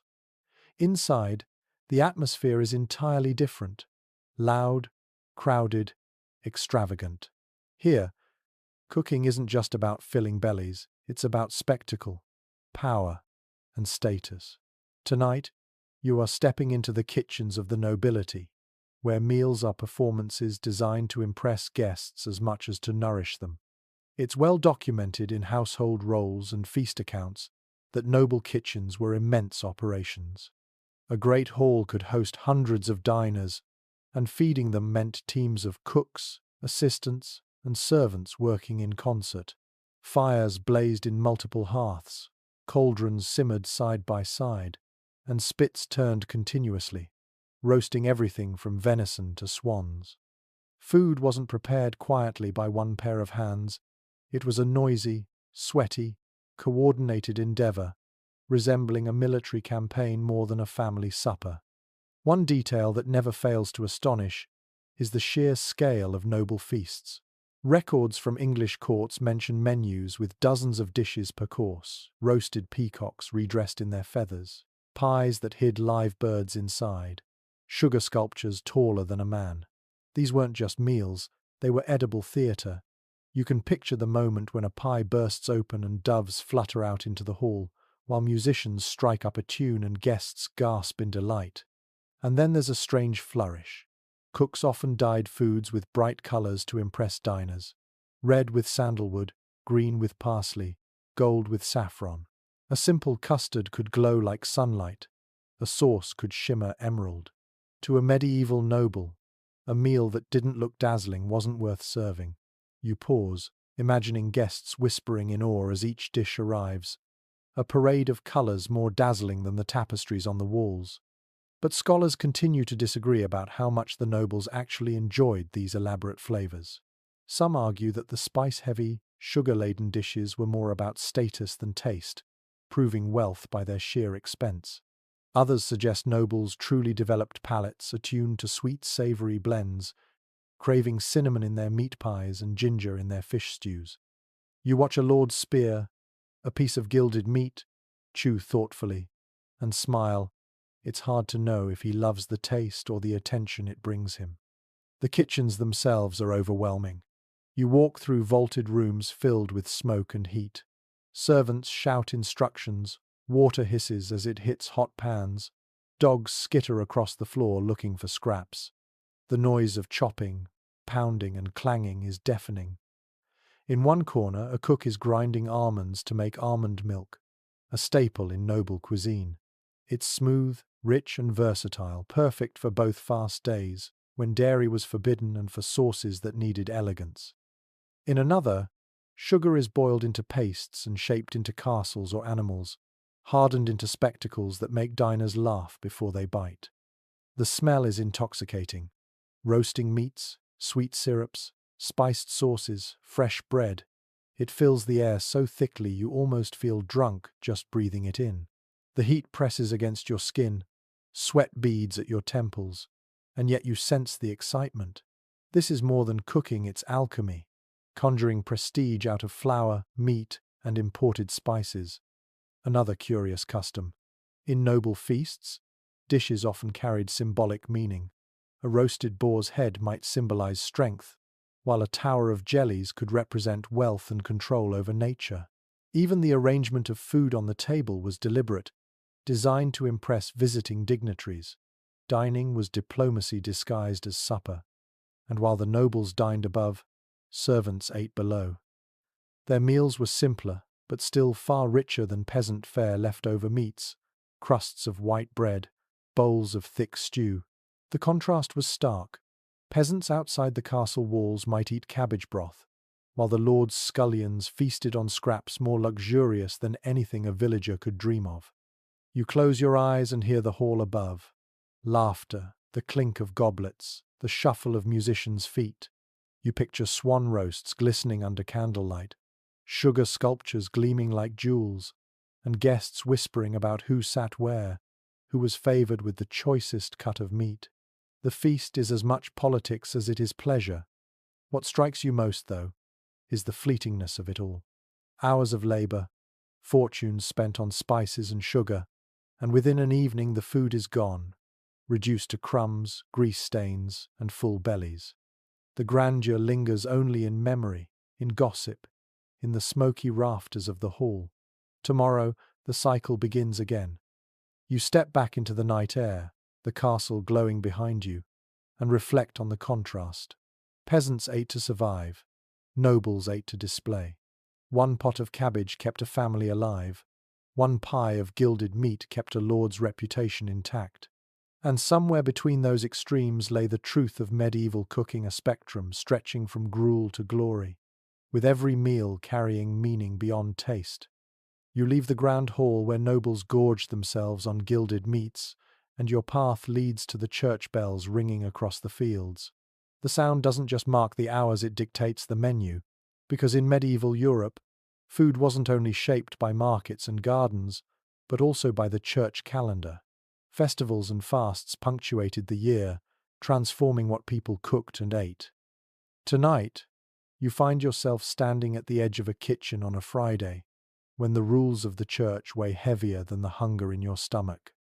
It is firmly recorded in ecclesiastical statutes that the faithful were expected to avoid meat on certain days, especially Fridays, Lent, and the vigils of saints. Instead, fish became the centerpiece, served in endless variations. To a modern eye, this might seem like deprivation, but to medieval cooks, it was an opportunity to get creative. Eels, herring, pike, salmon, all of them appeared on tables, sometimes salted, sometimes fresh, sometimes sculpted into pies that looked suspiciously like their meaty cousins. One oddly charming practice was the invention of mock meats to satisfy cravings during fasts. Almonds were ground into pastes and shaped into imitation eggs, their yolks coloured with saffron. Fish was disguised to resemble fowl, or vegetables sculpted into curious forms to amuse diners. It was culinary sleight of hand, a trick that blended devotion with playfulness. You imagine a guest biting into what looks like a roast chicken, only to discover it's a cleverly seasoned fish. Laughter, not grumbling, filled the hall. But experts remain divided over how strict these fast rules were in daily life. Some argue that peasants, already struggling to find meat, didn't feel the difference, as their diet was mostly vegetable and grain anyway. Others point to fines recorded in parish courts for those caught breaking fast days, suggesting rules were enforced tightly. You picture a farmer sneaking a bit of salted bacon on a Friday, praying no neighbour saw him. For the wealthy, of course, the fasts became chances to flaunt extravagance, serving elaborate fish banquets instead of simple abstinence. Festivals told a different story. When feast days rolled around, the kitchens exploded with colour and sound. Roasted geese, sugar confections, fresh bread, ale flowing freely. These meals weren't daily occurrences, but punctuations of joy in a hard life. Villages shared in community feasts after harvest, slaughtering pigs, baking great loaves, and pouring cider until the fields echoed with laughter. The cycle of fasting and feasting created a rhythm, a seesaw of restraint and release that defined medieval eating. You sit beside a hearth where fish is sizzling on a griddle, the smell sharp and briny. The cook sprinkles herbs across it, parsley and dill, and the fragrance lifts it from ordinary to divine. In the corner, A pot of almond milk simmers for a sauce, rich and creamy, proof that even fast food could be luxurious if you had the means. The hiss of fish against iron, the crackle of firewood, the faint chant of monks drifting through a window, all of it blends into a ritual, a meal tied as much to the soul as to the body. Children tug at skirts, waiting for their bowls. Bread is sliced, ale poured, and you watch as families bow their heads before eating. The food may be simple, but the moment feels sacred. To eat is not only survival, it's an act woven into faith, bound by rules that touch every bite. And yet, the festivals are louder, rowdier. Imagine the smell of roasted goose mingling with spiced wine, the sound of fiddles and drums, the heat of bodies pressed together in celebration. For a few days, hunger and restraint are forgotten, replaced with abundance and laughter. Tables groan under platters, hands reach eagerly, and the night stretches long with dancing. You feel the joy of it in your bones, a reminder that even in a world of scarcity, people found ways to feast. You lean back and see how the church calendar shaped not just what people ate, but how they thought about food. Abstinence taught humility, feasts taught gratitude, and the alternation kept life from becoming monotonous. It was as though the year itself was seasoned with holy rhythms, every fast and festival a spice in the stew of daily existence. When the bells ring again, the meal ends. Plates are cleared, scraps given to the poor, and the fire banked low. Outside, stars prick the sky. You walk away carrying the scent of fish and herbs, the memory of laughter from feasts, the hush of bowed heads before supper, and you realize that in medieval times, food wasn't just cooked, it was sanctified, restricted, celebrated. It was tied to belief as tightly as it was to hunger. The church bells fade, and now your nose leads you onward, this time toward the riverbanks where fishing boats bump gently against the shore. Medieval cooking relied on fish far more than you might imagine, especially because of fasting rules. But without refrigerators or freezers, keeping fish fresh was a constant battle. Tonight, you crouch beside baskets of slippery eels and barrels of salted herring, and you see just how ingenious people had to be to keep seafood on the table. It's clearly documented in trade ledgers that inland towns depended heavily on preserved fish. Rivers and lakes provided some fresh catches, but the majority of what people ate traveled long distances, packed in salt. The herring trade was particularly immense, so vast that some historians call it the medieval equivalent of the oil industry. Ships ferried barrels across the North Sea and Baltic, unloading them in ports where carts rattled inland for days or weeks. By the time those herring reached a small village, they were as much salt as fish, but still invaluable. One strangely fascinating practice was the construction of elaborate fish ponds on estates and in monasteries. Nobles and monks dug artificial ponds to keep carp, tench, and pike alive year-round, ensuring a steady supply for fast days. You picture a monk in his robe scattering crumbs across a pond, the fish wriggling to the surface. It's both practical and serene, a garden of water serving the kitchen as much as the soul. There's still lively debate among scholars over how palatable most preserved fish really was. Some argue that salted and dried cod or herring was tough, leathery, and barely edible without endless soaking. Others suggest careful preparation, boiling. Stewing with herbs could restore flavor and texture. You peer into a peasant's pot where salted herring bubbles in ale, parsley floating on the surface, and you can almost believe it tastes better than its reputation suggests. You lean closer to the fishmongers' tables. Fresh eels coil in wicker baskets, their slick bodies shining in the morning sun.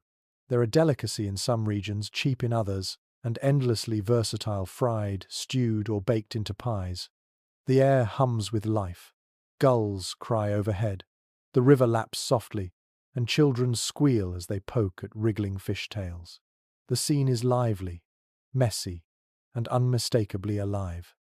In towns near the coast, markets brim with oysters, mussels, and shellfish sold by the bucket. These were cheap protein, eaten by the poor as much as by the rich. Imagine slurping oysters not as a luxury treat, but as a quick snack from a wooden stall. For many medieval villagers, shellfish were simply another way to stretch meager diets, though records show wealthier tables also prized them, often dressed with spices or wine. The smell is unmistakable, briny, pungent, not always pleasant. Without ice, fish had to move quickly from water to pan, or risk spoiling. You picture servants rushing through streets, baskets bouncing, flies swarming, cooks already waiting with boiling pots. Timing was everything. A delay meant disappointment, maybe even sickness. And yet, people trusted fish enough to eat it constantly, their ingenuity overcoming the constant risk of rot.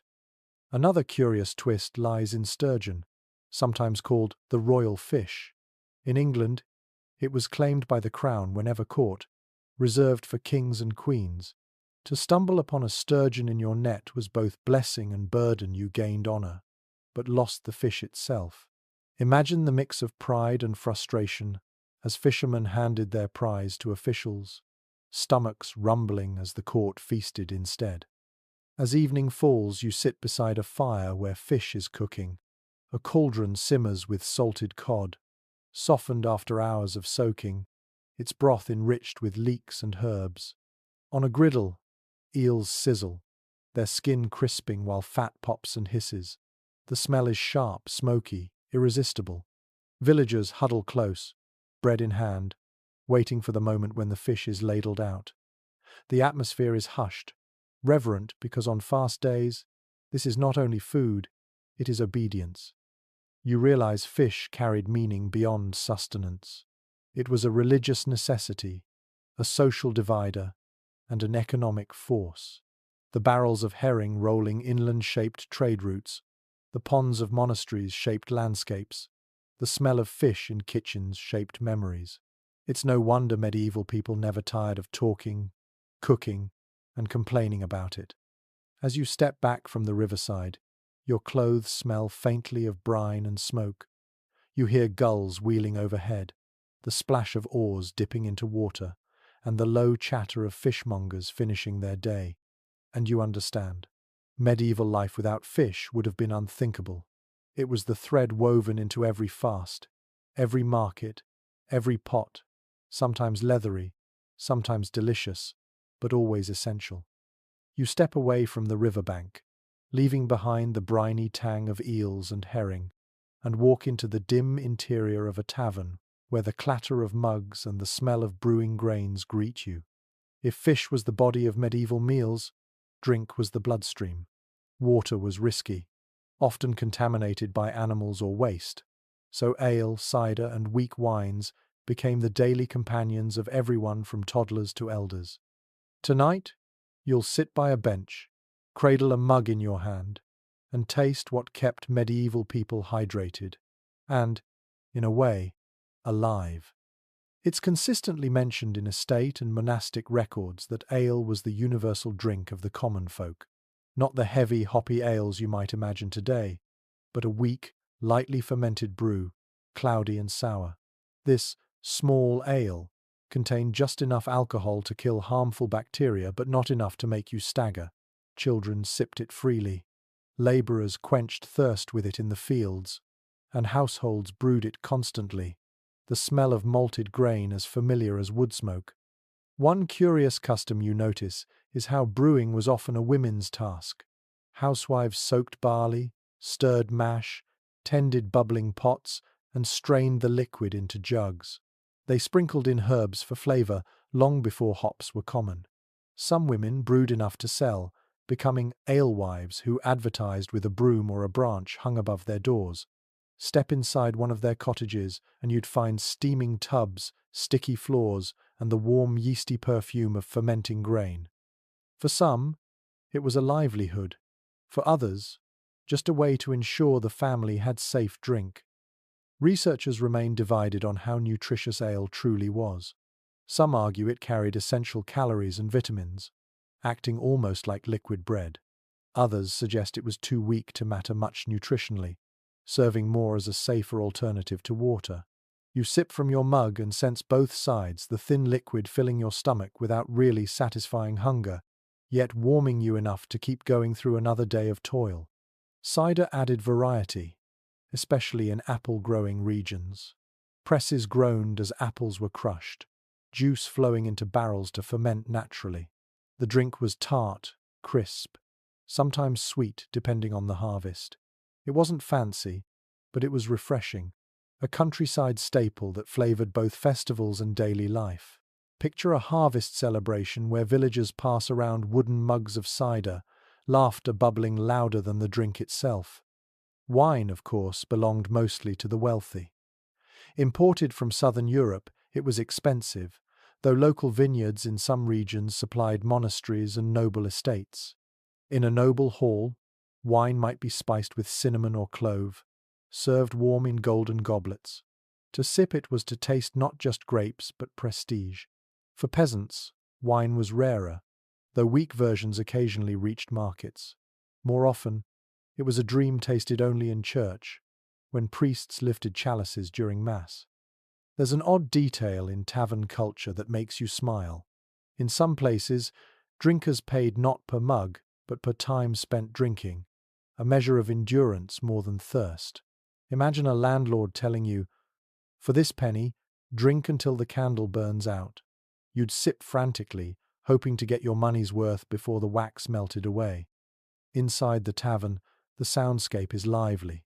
Wooden mugs clunk against tables, laughter echoes, and the scrape of stools mixes with the hum of voices. The air is thick with yeast, sweat, and the faint tang of wood smoke. You sip your ale again, it's sour, earthy, and not particularly pleasant, but after a few gulps it grows familiar, almost comforting. You understand why this became the lifeline of so many. But drink wasn't just comfort. It was necessity. Labourers needed hydration during long hours in the fields, and ale provided it without the risks of polluted wells. It was also a way of consuming grains in liquid form, stretching harvests further. Even children clutching small cups understood it instinctively. Ale was life. And yet, there was danger too. Stronger brews did exist, especially for feasts, and drunkenness was common enough to spark sermons and laws against it. Alehouses could become rowdy, even violent, places where tempers flared and fists flew. You imagine a night ending not with soft slumber but with a scuffle spilling into the street, the taste of sour ale lingering on everyone's breath. In monasteries, brewing reached new heights. Monks perfected recipes, recorded proportions, and brewed not only for themselves, but also for charity. Their ales were stronger, richer, and in some cases, precursors to the beers we know today. You picture a monk lifting a mug after Vespers, savouring a drink that carried both devotion and craft. As night deepens, you sit back in the tavern. The benches creak under weary bodies, candles sputter low, and the last mugs are drained. You realize that medieval life wasn't possible without these drinks. They weren't indulgence, they were infrastructure, as vital as the hearth or the plough. You step outside into the cool night air. The smell of yeast clings to your clothes. The faint warmth of ale lingers in your belly. Stars gleam overhead, and the village around you is quieting. You walk away with the thought that in every sip of ale, cider, or weak wine, medieval people tasted survival and, just occasionally, celebration. The tavern's laughter fades behind you, and soon you find yourself back in a village cottage, staring into the orange glow of a hearth. Here, the story isn't about feasts or alehouses or markets. It's about the hands that stirred the pot, the bodies bent over the fire, the daily burden carried mostly by women. Tonight, you crouch low, watching a mother cook, her face lit by firelight, and you realize just how much medieval kitchens depended on the labor of wives and daughters. It is reliably noted in manorial and household records that cooking fell primarily to women. From dawn until nightfall, they tended fires, fetched water, ground grain, and stirred stews.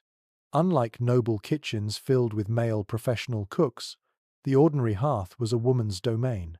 You watch as she kneels on the hard earth, one hand gripping a soot-blackened spoon, the other cradling a baby who fusses at her hip.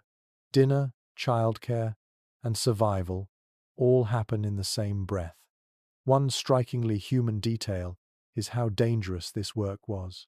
With fires burning openly, pots suspended on chains, and cauldrons bubbling, burns were inevitable. Accounts of women scarred by boiling water or flames remind us that cooking wasn't gentle, it was perilous. You imagine the sting of steam rising into her face as she lifts a lid, the sudden flare of sparks catching at her wool skirts. Even the simple act of leaning too close could leave scars for life. And yet, she keeps stirring, because there is no pause button on hunger. Specialists remain divided over how much autonomy women held in their kitchens. Some argue they had real authority, managing households, deciding what was cooked, and passing on skills to daughters. Others emphasize the lack of choice, pointing out that women cooked whatever was available, not what they desired. You watch the woman ladle out thin pottage, and you can sense both truths: control in technique, constraint in ingredients. She masters the tools, but she cannot conjure food from thin air. A curious glimpse of medieval humour survives in poems and plays that poke fun at alewives and housewives at the hearth. Jokes about burned stews, watered ale, or scolding wives circulated widely. It tells you something. The centrality of women in kitchens was so obvious, it became material for laughter, even satire. But behind the jest lies truth their work kept households alive. You glance around the cottage and see other women's traces. Herbs are tied in bundles, drying from rafters. Linen cloths, washed and laid out, serve as makeshift strainers. A girl, barely 10, kneels to grind barley with a stone quern, her hands already raw. Cooking was never solitary. It was a web of female labour stretching across generations. The sounds here are rhythmic and relentless. The scrape of spoons against iron, the thud of pestles crushing garlic, the crackle of logs, the soft hum of a lullaby sung while chopping leeks. To you it feels almost musical, though for the women who lived it, it was probably monotony. Still, in the repetition lies a kind of dignity: each stir, each grind, each cut keeping the family tethered to life. You notice the strain etched in the cook's body. Her back is bent, her fingers cracked, her hair streaked with soot. And yet, there's also resilience. She improvises constantly. If onions are missing, she uses leeks. If bread is stale, she softens it in broth. Medieval cooking was less about recipes and more about resourcefulness, a constant game of substitution. Watching her, you understand why so many traditional dishes still celebrate thrift. One more peculiar detail: women's role at the hearth gave them knowledge not only of cooking but of healing. The same hands that stirred stew brewed herbal teas for fevers, poultices for burns, and tonics for childbirth. The kitchen was a pharmacy as much as a pantry. You imagine her leaning over a pot, not with cabbage this time, but with sage and honey, whispering to her child that it will ease the cough. And when famine struck, the pressure deepened. Mothers stretched meals further, boiling bread into soup, grinding weeds into flour, and sometimes going hungry themselves to ensure their children ate. Chroniclers note women fainting in fields from hunger because they had given up their portions. You picture her slipping her spoon into her child's bowl instead of her own, smiling faintly as if she isn't hungry at all. Yet, despite the hardship, moments of joy flickered. On feast days, the same hands that stirred cabbage stew sculpted dough into little pastries, baked pies with herbs and cheese, or drizzled honey over fritters. In those moments, the kitchen was not only drudgery, it was celebration, love, even art. As the fire dims, the woman wipes her brow with her sleeve. Her family gathers around, bowls in hand. She ladles the stew, one portion after another, her own serving the smallest of all. You notice how no one thanks her aloud. The thanks is silent, hidden in full bellies and quiet nights. But you sense it anyway. Without her there would be no meal, no hearth, no survival. You step back into the cool night air, the smell of smoke and herbs clinging to your clothes. And as you glance at the stars, you realize that medieval cooking wasn't just about ingredients or tools. It was about the bodies bent over fires, the women who endured burns and exhaustion to turn scraps into sustenance. Their names may be forgotten, but their labor is written in every bite of bread, every sip of broth, every life carried into the next dawn. You step out of the cottage, the smoke of a humble hearth still clinging to your clothes, and wander into the echoing hall of a town guildhouse. Here the atmosphere is far from modest. Long tables stretch into the shadows, tapestries hang heavy on the walls, and the smell is richer, spicier, more deliberate. Tonight, you witness another side of medieval cooking. The professional guild cooks who fed not families but institutions, hosting civic banquets and ceremonies where food became a declaration of power and order. It is well preserved in municipal records that guilds, whether of merchants, weavers, or goldsmiths, held regular feasts to mark anniversaries, elect leaders, or honor patrons. These occasions demanded scale and precision, and so they hired professional cooks, men trained in the art of managing large kitchens. Unlike the women at the village hearth, these cooks were artisans of food, their names sometimes recorded alongside tailors and masons as respected craftsmen. The guild feast was their stage. One of the most remarkable details is how regulated these meals could be. In some cities, ordinances spelled out how much each guest was to receive. So many ounces of beef, so many loaves of bread, so much ale per head. The cooks became logisticians, ensuring fairness while still dazzling with presentation. Imagine standing in a smoky hall, hearing the measured clatter of knives as exact portions are carved, and realizing you are eating in a world where food is not only pleasure, but also contract.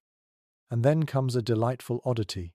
Some guild cooks were known for extravagant showpieces. Accounts describe jellies molded into the shapes of heraldic beasts, pies topped with intricate pastry crests, even fountains of wine flowing into silver cups. These were not everyday meals. They were edible emblems of civic pride. You picture a hall full of weary cloth merchants cheering as a pastry shaped like a lion is carried in, both dessert and mascot in one. Scholars still puzzle over whether the recipes used at these feasts truly represented common medieval taste, or whether they were unique spectacles meant only for display. Were heavily spiced sauces poured over venison a reflection of what guild members ate at home, or were they exaggerations, culinary fireworks saved for big occasions? You lean against a beam and consider both. The cook's ordinary skills elevated into rare performances, part art, part advertisement of the guild's wealth. The kitchen itself is a frenzy. Large cauldrons bubble with stews of beef and mutton, thick with onions and barley. Fires roar under spits, turning geese and rabbits. Apprentices run back and forth, fetching water, chopping herbs, wiping sweat. The professional cook in charge barks orders, his voice cutting through the din like a captain at sea. The smell is rich and layered roast meat, mingling with the sweetness of almond sauces, the spice of ginger and pepper cutting through the heaviness. You notice too the use of sugar, treated not as casual sweetness but as a material for sculpture. A mountain of candied almonds gleams on a table. Sugar paste has been molded into towers and castles, glazed with color to shine under candlelight. It's theatrical, meant to draw gasps before a single bite is taken. To eat sugar in such quantity is to consume wealth itself, for the price of sugar rivaled that of precious spices. In the hall, guild members gather, their voices rising in anticipation. Bowls of pottage arrive first.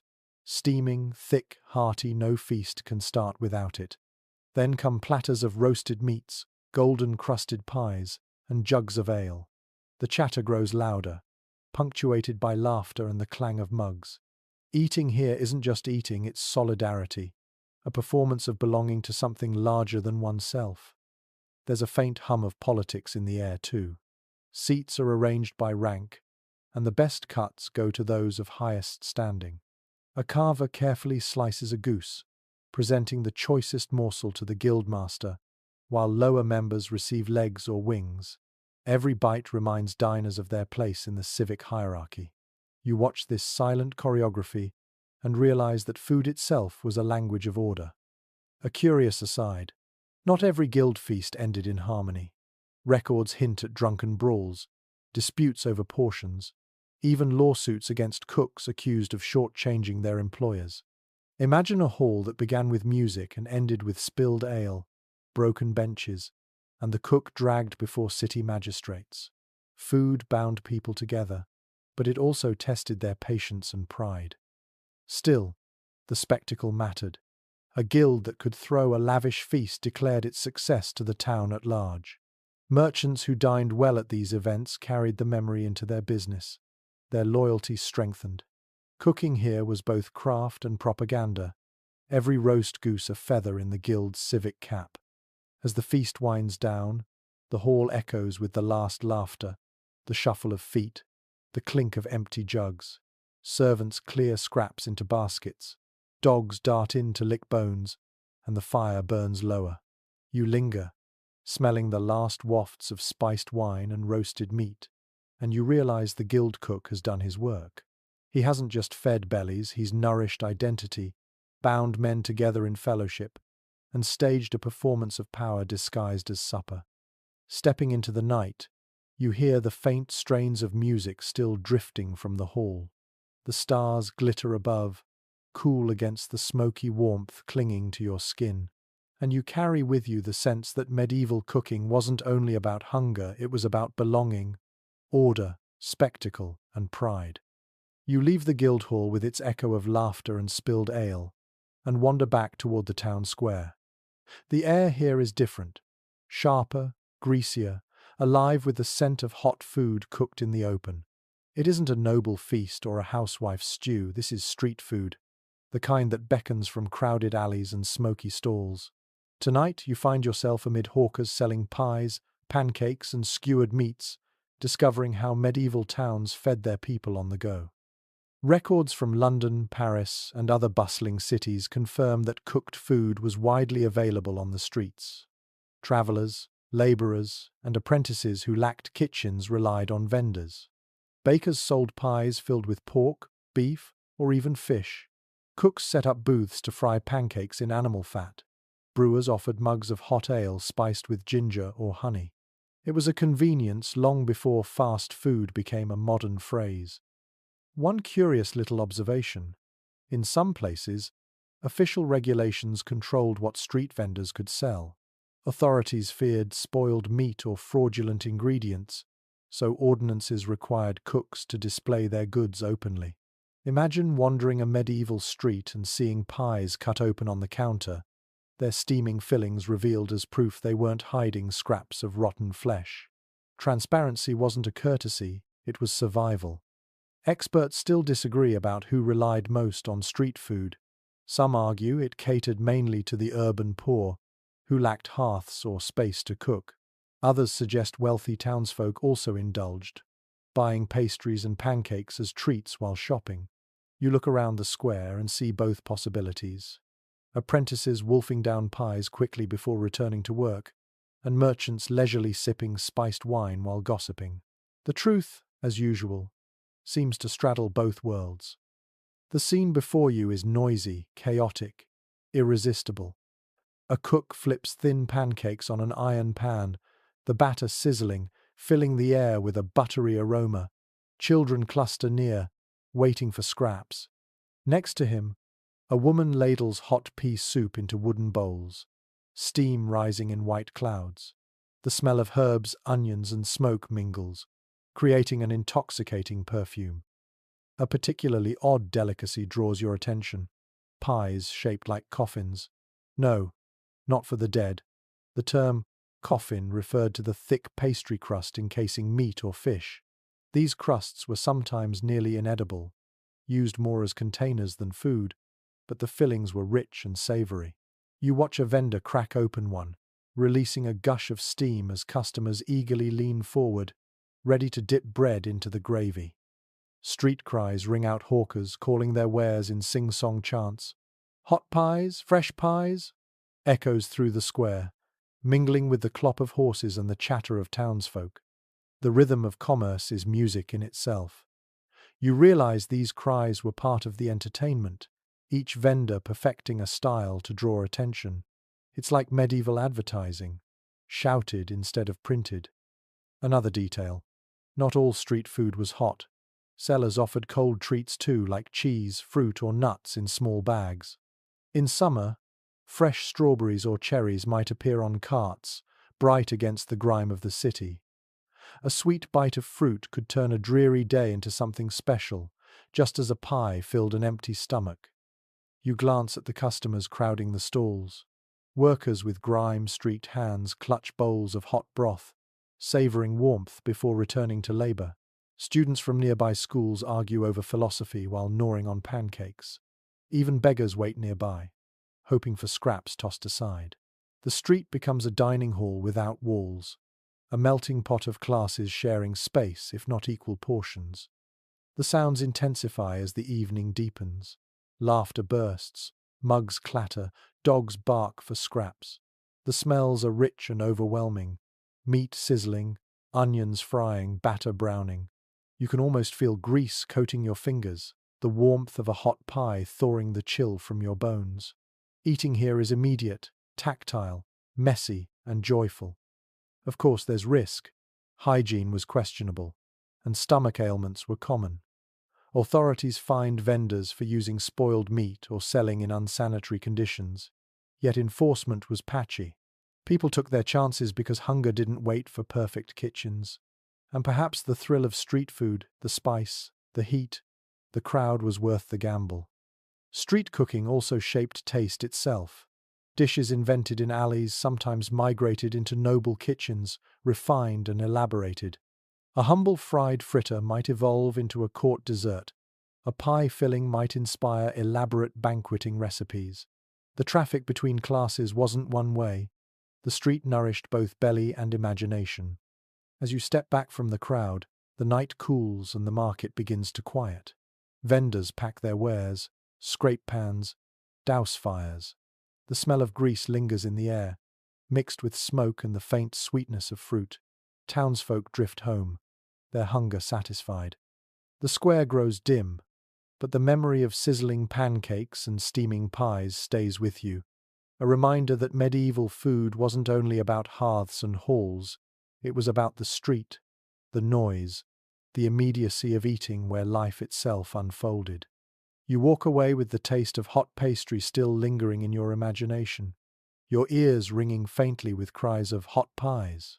And you understand that cooking in medieval times was as much about feeding the moment as preserving tradition quick, noisy, fragrant, a small miracle of warmth sold for a coin in the cold night air. You leave behind the noisy market square, stepping into the open road that stretches beyond the city gates.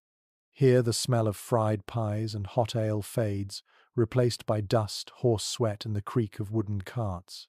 This is where food takes on a new challenge, being cooked not in cottages or castles but on the road. Pilgrims trudging to shrines, soldiers marching to war, merchants traveling for weeks, none of them could carry kitchens with them. And yet, they all needed to eat. Tonight, you settle beside a campfire, feeling the chill of open fields and the resourcefulness of cooking on the move.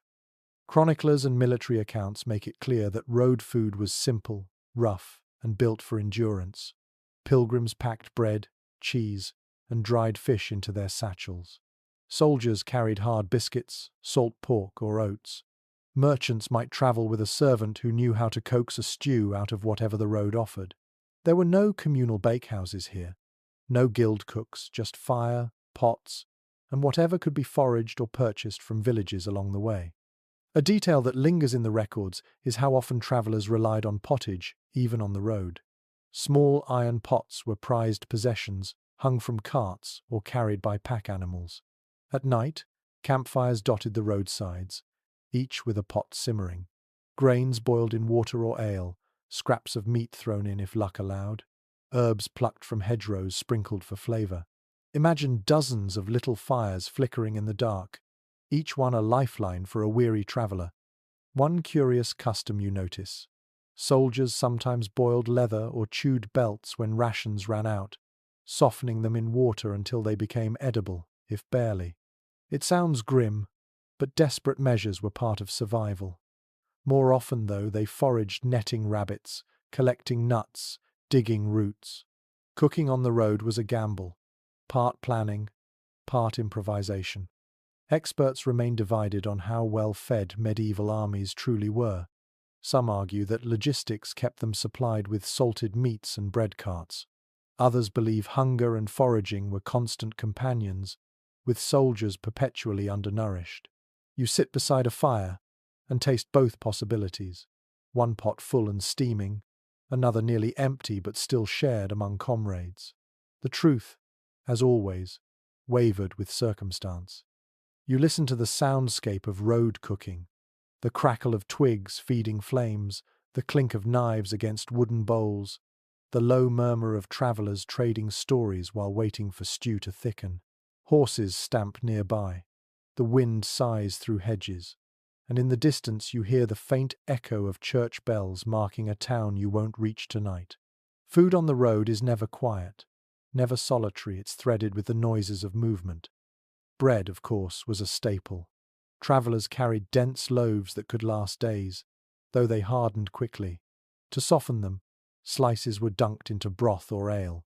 Hard cheese was another essential, wrapped tightly and gnawed piece by piece. You picture a pilgrim pulling out a hunk of cheese, breaking it with his knife, and handing half to a stranger by the fire. These small exchanges of food turned the road into a place of fellowship. A quirky roadside treat sometimes appeared in taverns and inns. Pancakes fried quickly in shallow pans, sold to travellers for a coin. Unlike the bustling street food of towns, these were simpler, quieter affairs. An innkeeper's wife flipping batter on the hearth, handing hot cakes to weary men who ate them standing before moving on. That smell, warm, slightly sweet, comforting, must have been irresistible after days of stale bread. Cooking on the road also had its rituals. Pilgrims often carried scallop shells, not only as badges of devotion but as makeshift spoons and bowls. Imagine sipping broth from a seashell under the stars. The line between sacred and practical blurred in the simplest gesture. There's an odd note about military camps. Large cauldrons sometimes fed entire companies, stews bulked out with whatever could be seized or requisitioned. Bones, barley, cabbage, even turnip tops went in, bubbling together into a communal meal. Soldiers grumbled about monotony, but the rhythm of ladling out stew to hundreds of men gave armies a kind of cohesion. You sense how food, however plain, became a form of discipline. And of course the road was dangerous. Fires had to be built quickly and watched carefully, lest bandits or enemies see their glow. Sometimes meals were skipped entirely for the sake of stealth. Other times a sudden raid meant pots were overturned, food wasted, and soldiers went hungry until the next village could be reached. Cooking on the road was never guaranteed, it was a fragile hope in a world of uncertainty.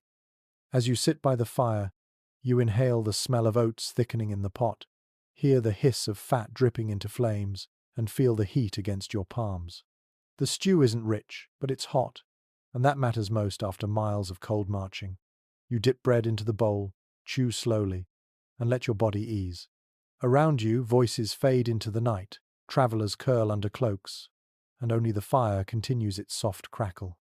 When dawn comes, the pots are scraped clean, fires stamped out, and the road calls again. Cooking on the move is fleeting here one night, gone the next, but it leaves behind its comfort, however brief. And as you shoulder your imaginary pack and step back onto the dusty road, you realize that medieval cooking wasn't confined to hearths or halls. It burned at the roadside too, glowing in the dark, warming bodies and spirits long enough to keep moving forward. You leave the dusty roadside fires behind and follow the sound of creaking timbers and snapping sails. Before you stretches the deck of a medieval ship, its ropes taut, its planks slick with salt spray. Here, the hearth is gone, the road replaced by rolling waves, and cooking must be reinvented. Tonight you are stepping into the cramped galley of a ship, where salted beef and hard biscuit dominate, and every meal is a battle against both hunger and the sea. Maritime records make it clear that seafaring diets were brutally plain. Sailors lived on salted meat, beef, pork, or fish, barreled and brined, until it was almost indistinguishable from leather. Alongside it came ship's biscuit, a dense, dry bread, baked rock-hard to withstand months of storage. These biscuits were so tough that sailors often had to soak them in broth or ale before chewing. Imagine lifting one to your teeth, only to feel it resist like wood. To soften it, you dunk, wait, and finally bite, grateful even as you pick weevils from the crumbs. A peculiar practice was the constant reuse of cooking water. On long voyages, fresh water was scarce, so kitchens or galleys recycled the same brine to boil meat again and again. The flavor grew stronger, saltier, sometimes nauseating, but necessity forced endurance. You picture a pot bubbling in the corner of a rocking galley, the liquid thick with days of use, sailors grimacing as they raise their spoons. Experts remain divided over how nutritious ship diets really were. Some argue salted meats and biscuits sustained crews adequately, providing calories and strength.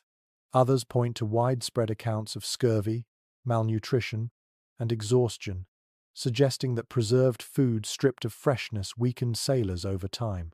You lean on the railing and imagine both realities. One voyage where men sing while chewing biscuit, another where swollen gums and aching joints mark every bite. The galley itself is tiny, squeezed into a corner of the ship. Fires at sea were dangerous, so cooking was done in iron boxes filled with sand, the flames controlled tightly. Smoke curled low, pressed down by the wind.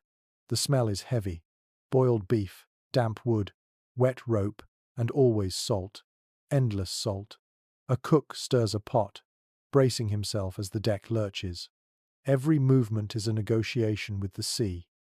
Another oddity you can't help but notice is the use of ale or wine instead of water.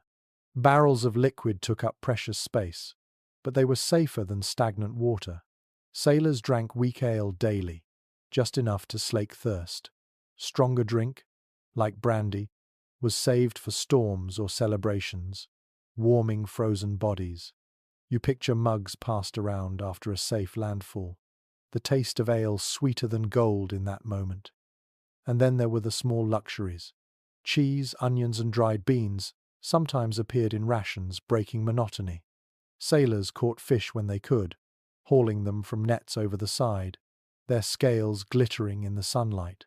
A sudden catch meant a feast, the galley alive with sizzling fat, laughter louder than the waves. For one night, the sea felt generous. Still, most days were monotonous. Biscuit, salt meat, a ladle of broth. The rhythm was as steady as the waves. You hear the clatter of wooden bowls, the muttered complaints, the occasional joke at the expense of the cook. Food bound the crew together, not in joy but in shared endurance. Curiously, rank mattered even here. Officers sometimes ate better, their meals seasoned with spices or sweetened with sugar. Sailors glanced enviously as their captains dined on slightly softer bread or fresher meat. Even on the open sea, hierarchy sat at the table. The sounds around you sharpen, the creak of rigging, the slap of sails, the crash of waves against the hull. Below deck, spoons scrape against bowls, mugs clink against teeth. A sailor hums a tune, trying to drown out the endless taste of salt. The smell of brine clings to everything, clothes, skin, food. You feel it in your own nose, sharp and relentless. There's a darker note too. Rations often spoiled. Meat went rancid, biscuit moulded. Sailors cut away the worst parts, held their noses, and ate anyway. Hunger rarely gave the luxury of refusal. Some diaries describe maggoty biscuits eaten in the dark so men didn't have to see what wriggled in their food. You shudder, but also marvel at the stubbornness it took to chew, swallow, and live another day. And yet, in the middle of that bleakness, camaraderie grew. Meals on deck meant shared hardship, laughter forced through grim bites. Stories were swapped, songs sung, and for a brief time, the monotony of the sea was broken by human warmth. A pot of stew, thin, salty, unappealing, still-gathered men together. As you step back up to the deck, the wind slaps your face and the horizon stretches endlessly. The ship rocks, the sails groan, and the memory of biscuit and broth lingers in your mouth. You realize cooking at sea wasn't about pleasure. It was about endurance, discipline, survival against waves that cared nothing for hunger. And still, with every chew of a tough biscuit or sip of briny stew, sailors carried their world forward toward ports unknown, toward battles, toward home. Food here was the thin rope between despair and determination, stretched taut, but never quite breaking. The salty tang of the galley still clings to your nostrils as you step ashore, but your path doesn't take you back to cozy hearths or bustling markets. Tonight you're drawn to the darker side of medieval kitchens, the hazards that lurked wherever fire, boiling water, and iron tools gathered. In an age before fireproof bricks, oven mitts, or even the concept of workplace safety, cooking wasn't just exhausting labor, it was perilous. And the scars of those dangers etched themselves into the bodies and memories of those who cooked. Household accounts and manorial court records make it abundantly clear. Fire was the ever-present threat. With open hearths at the center of homes, sparks leapt freely from crackling logs. Thatched roofs above caught embers like tinder, and countless villages recorded entire rows of houses lost to accidental kitchen blazes. Imagine sitting at supper when a stray spark ignites a bundle of straw stored too close, flames racing faster than buckets could douse them. Cooking could transform a meal into catastrophe in a matter of heartbeats. A particularly vivid detail comes from descriptions of boiling accidents. Cauldrons large enough to feed a family or an army hung precariously from chains or sat on tripods above open flames.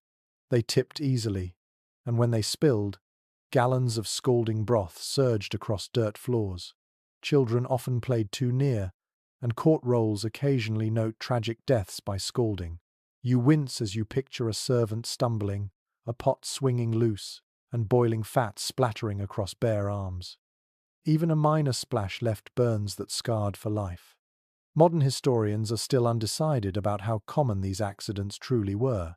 Some argue that villagers, raised around fire from birth, became adept at managing risk and suffered fewer mishaps than we imagine.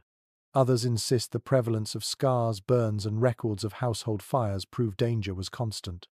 As you crouch near a hearth, you can feel both possibilities.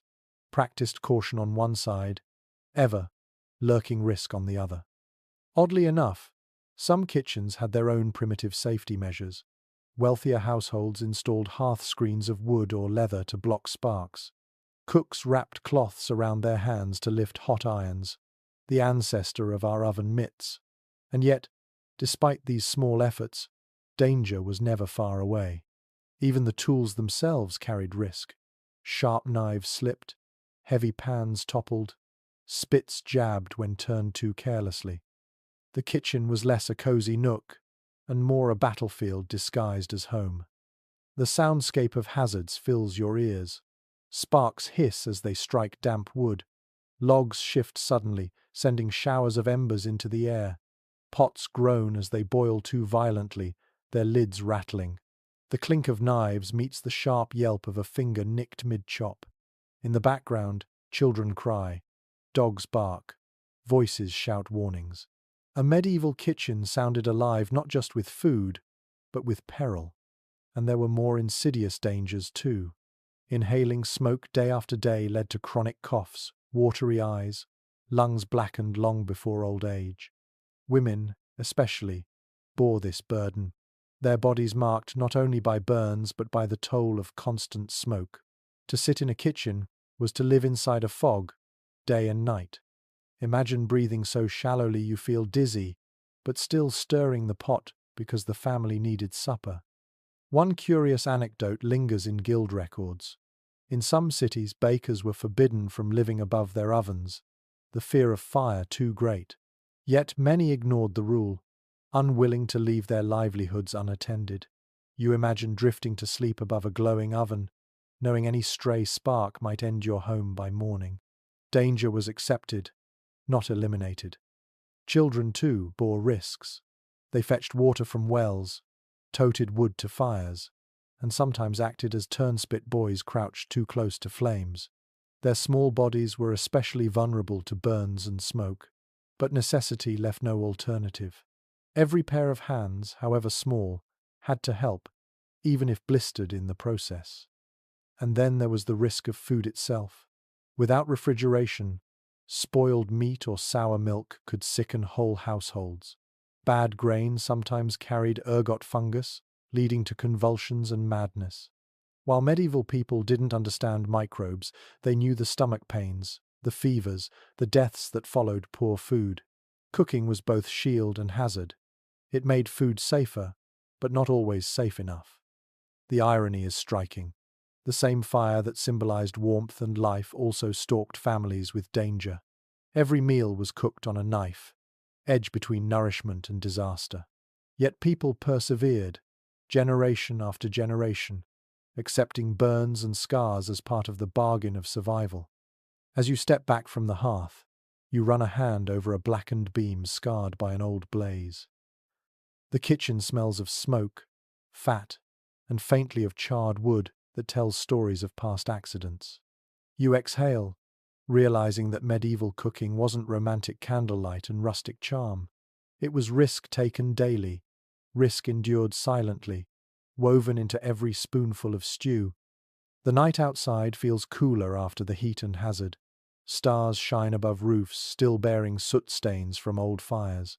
And you walk on, carrying the knowledge that every bite of bread, every sip of broth in the Middle Ages was earned not only with labor, but with risk, the peril of flame, smoke, blade, and chance. You step away from the blackened beams of fire-scarred kitchens and follow the sound of scraping pots and splashing water. The smell of smoke still lingers, but now it mingles with the acrid tang of grease and the sour scent of leftover broth. Tonight, you are not sitting beside lords or peasants. You are crouched low with the servants, the lowest of the low, those who bore the filth of medieval kitchens on their shoulders. These are the scullions and kitchen drudges, and their lives reveal the back-breaking underside of every meal. Manorial rolls and household records mention them often in passing. Boys or girls, sometimes as young as 8, tasked with the worst jobs. They hauled buckets of water, scrubbed greasy pots, plucked poultry until their hands blistered, and scoured rush-covered floors blackened with spilled fat. While noble guests admired golden pies upstairs, these servants worked knee-deep in grime below. If cooks were artisans, drudges were invisible shadows, necessary but rarely remembered. One grimly fascinating detail is the sheer volume of cleaning they faced. After a single noble feast, dozens of trenchers, those thick bread plates, had to be cleared, dried, and sometimes fed to dogs or beggars. Great cauldrons, blackened with soot and crusted with porridge, needed scraping with sand or rushes. Knives and spits, dripping with grease, were polished until they gleamed again. Imagine scrubbing iron with freezing water in midwinter, your fingers raw, only to have the same pot blackened again the next day. Researchers remain divided on whether these lowest servants were paid at all. Some suggest they earned a pittance in coin or leftover food. Others argue they were simply maintained, given a bed of straw in a corner and scraps from the table. Either way, their lives revolved around endless toil. You watch a boy heaving a cauldron almost too big for him, his arms trembling, and realize his contribution won't be remembered, though without him no meal could be served. A curious custom sometimes gave these drudges a bitter kind of reward. Leftover ale dregs, sour and flat, were poured into wooden cups for them. Crusts of white bread, too stale for noble mouths, became their supper. The scraps fed to servants were often better than a peasant's normal diet, yet the inequality was stark. Servants ate only after their masters, and often cold. You picture them huddled in corners, gnawing bones while laughter echoed above. The soundscape here is different from feast halls. You hear the clatter of pots tossed into troughs, the slosh of water, the scrape of sand against metal. Voices are low, weary, punctuated by sighs. Occasionally there's a sharp bark of orders from the cook, reminding the drudges of their place. The air is thick with steam and grease, clinging to skin and clothes so deeply that no washing could truly remove it. There's danger here too.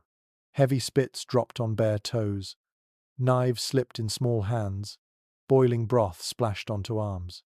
Scullions were expendable in the eyes of employers. Another child could always be hired. And yet, for some, this work was a first rung on the ladder. A boy who scrubbed pots might someday learn to chop herbs, then stir a stew, perhaps even rise to be a cook's assistant. For most, though, the drudgery was permanent, a life of grease, burns, and exhaustion. One odd little note appears in satirical poems. Scullions were mocked for their smell. Kitchen boys, some verses sneered, reek of onions and smoke. The insult reveals a truth: kitchen labour left its mark on the body itself. Smells clung to hair and skin, grime embedded in nails. Even walking through a market, their identity was betrayed by scent. To be a scullion was to carry your work with you always, whether you wanted to or not. And yet, there was resilience here. Servants joked among themselves, swapping scraps of song while they worked. They carved messages into the wood of benches, left their initials on walls, small acts of defiance against invisibility. They stole mouthfuls of food when they could, laughing quietly as though sharing a secret victory. Even in drudgery, they found ways to be human. As you stand in the steam-filled scullery, you watch a girl scrub a pan until her fingers bleed. She pauses, blows on her hands, and then picks up the rag again. Around her, the others keep working, heads bent, shoulders hunched. They don't expect gratitude or comfort. Their reward is survival, a place by the fire's edge, and the hope of a meal when the masters are done. You step back into the cool night, the echo of scraping and sighing still in your ears. Above, noble halls still feast, gardens still grow, markets still bustle.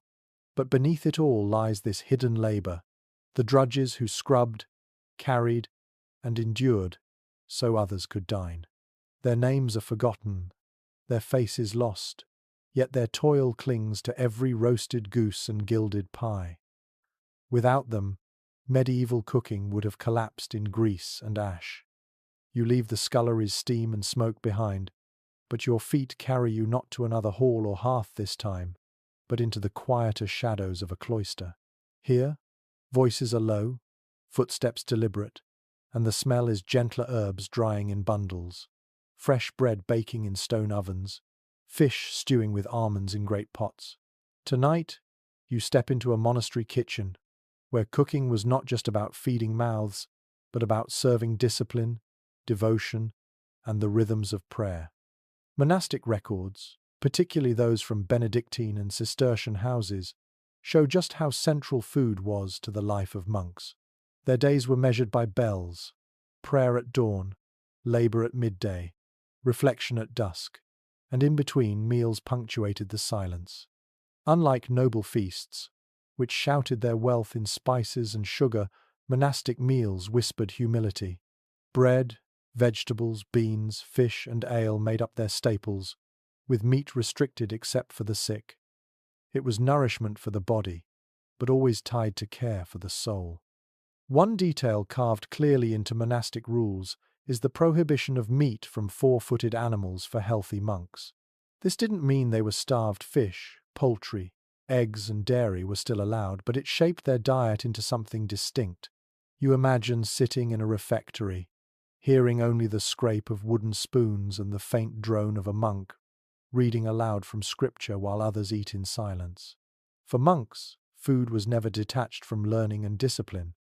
And yet, a curious contradiction runs through the history of these kitchens. Archaeological digs at monasteries often uncover bones of pigs, cattle, and sheep, evidence that meat was eaten more than the rules suggest. Some scholars believe loopholes were exploited, kitchens located in infirmaries, where meat was technically allowed for the sick, ended up feeding whole communities. You can almost see a monk shrugging, sliding a platter of beef across a table, murmuring that perhaps everyone here was feeling a little unwell today. Historians remain divided on how austere monastic food truly was. Some point to lavish accounts of banquets in wealthy abbeys, with spiced fish, almond sauces, and even imported wines. Others insist that the ideal of simplicity endured, with monks genuinely living on beans, bread, and garden greens. As you walk through the cloister kitchen, you sense the tension between the rule and reality, between asceticism and the human craving for taste. The sounds here are calmer than in noble kitchens, but no less busy. A brother pounds herbs in a mortar, the rhythmic thud echoing like a chant. Another stirs a pot of pea pottage, steam curling into sunlight, slanting through narrow windows. A third ladles ale into pitchers, the liquid splashing quietly. There is chatter, but hushed, mindful of the silence expected at mealtimes. The air is warm with bread baking in ovens, brown loaves shaped neatly, set in rows like obedient monks themselves. Herbs play a starring role here. Monastic gardens were famed not only for leeks, onions, and cabbages, but also for medicinal plants, sage, mint, fennel, and dill. These seasoned potages and sauces, but they also healed coughs, eased stomachaches, and treated wounds. The kitchen and the infirmary blurred together. Imagine a brother steeping thyme for a broth that soothes both hunger and fever, the same ladle serving body and soul. Fish was the king of monastic protein. Rivers and artificial ponds supplied carp, pike, and eels, while salted herring arrived by cart for winter meals. Almond milk was often used to prepare fish stews, especially during fasts when dairy was restricted. The result was dishes both humble and elegant, golden with saffron if the abbey was wealthy, plain but hearty if it was not. You picture a steaming bowl of fish in almond broth, fragrant and smooth, served to a hall of monks bent in prayerful silence. Oddly enough, the monks' insistence on regular meals 2 a day for much of the year, one during stricter fasts, meant they often ate more steadily than peasants. While villagers went hungry in winter or during famine, monasteries with their estates and tithes ensured a constant food supply. For all the vows of simplicity, monks frequently lived healthier, longer lives than the lay people outside their walls. To sit in the refectory was, in some ways, to sit at a safer table. A quirky glimpse comes from the treat of pittance, extra food granted on feast days. These might include cheese, eggs, or even pastries sweetened with honey. You imagine the quiet delight of monks on a saint's day, breaking from their usual fare to savour a small custard tart or a dish sprinkled with sugar. No cheers or laughter echoed, only serene gratitude, but under the discipline, joy flickered. The refectory itself is solemn. Long wooden tables stretch beneath vaulted ceilings. Each monk sits in order, no one speaking. As a reader recites from scripture at a lectern, you hear the gentle scrape of spoons, the clink of jugs, the rustle of habits shifting. The silence transforms eating into meditation. Every bite is deliberate, every sip a reminder of humility.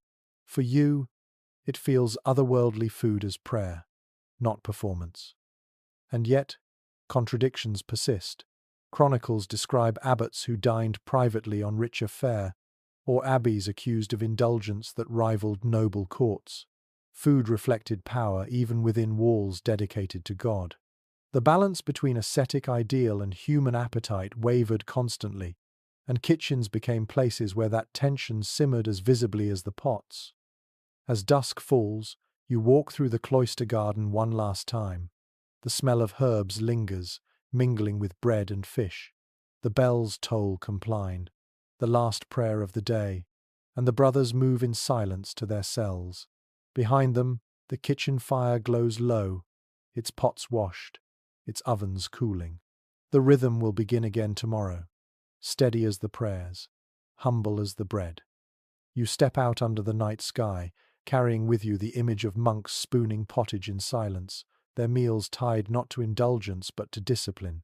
In their kitchens, food was never just sustenance, it was devotion measured in ladles, fasting and feasting woven seamlessly into the divine order. The monastery bells fade behind you as your feet crunch along a country road lined with hedgerows.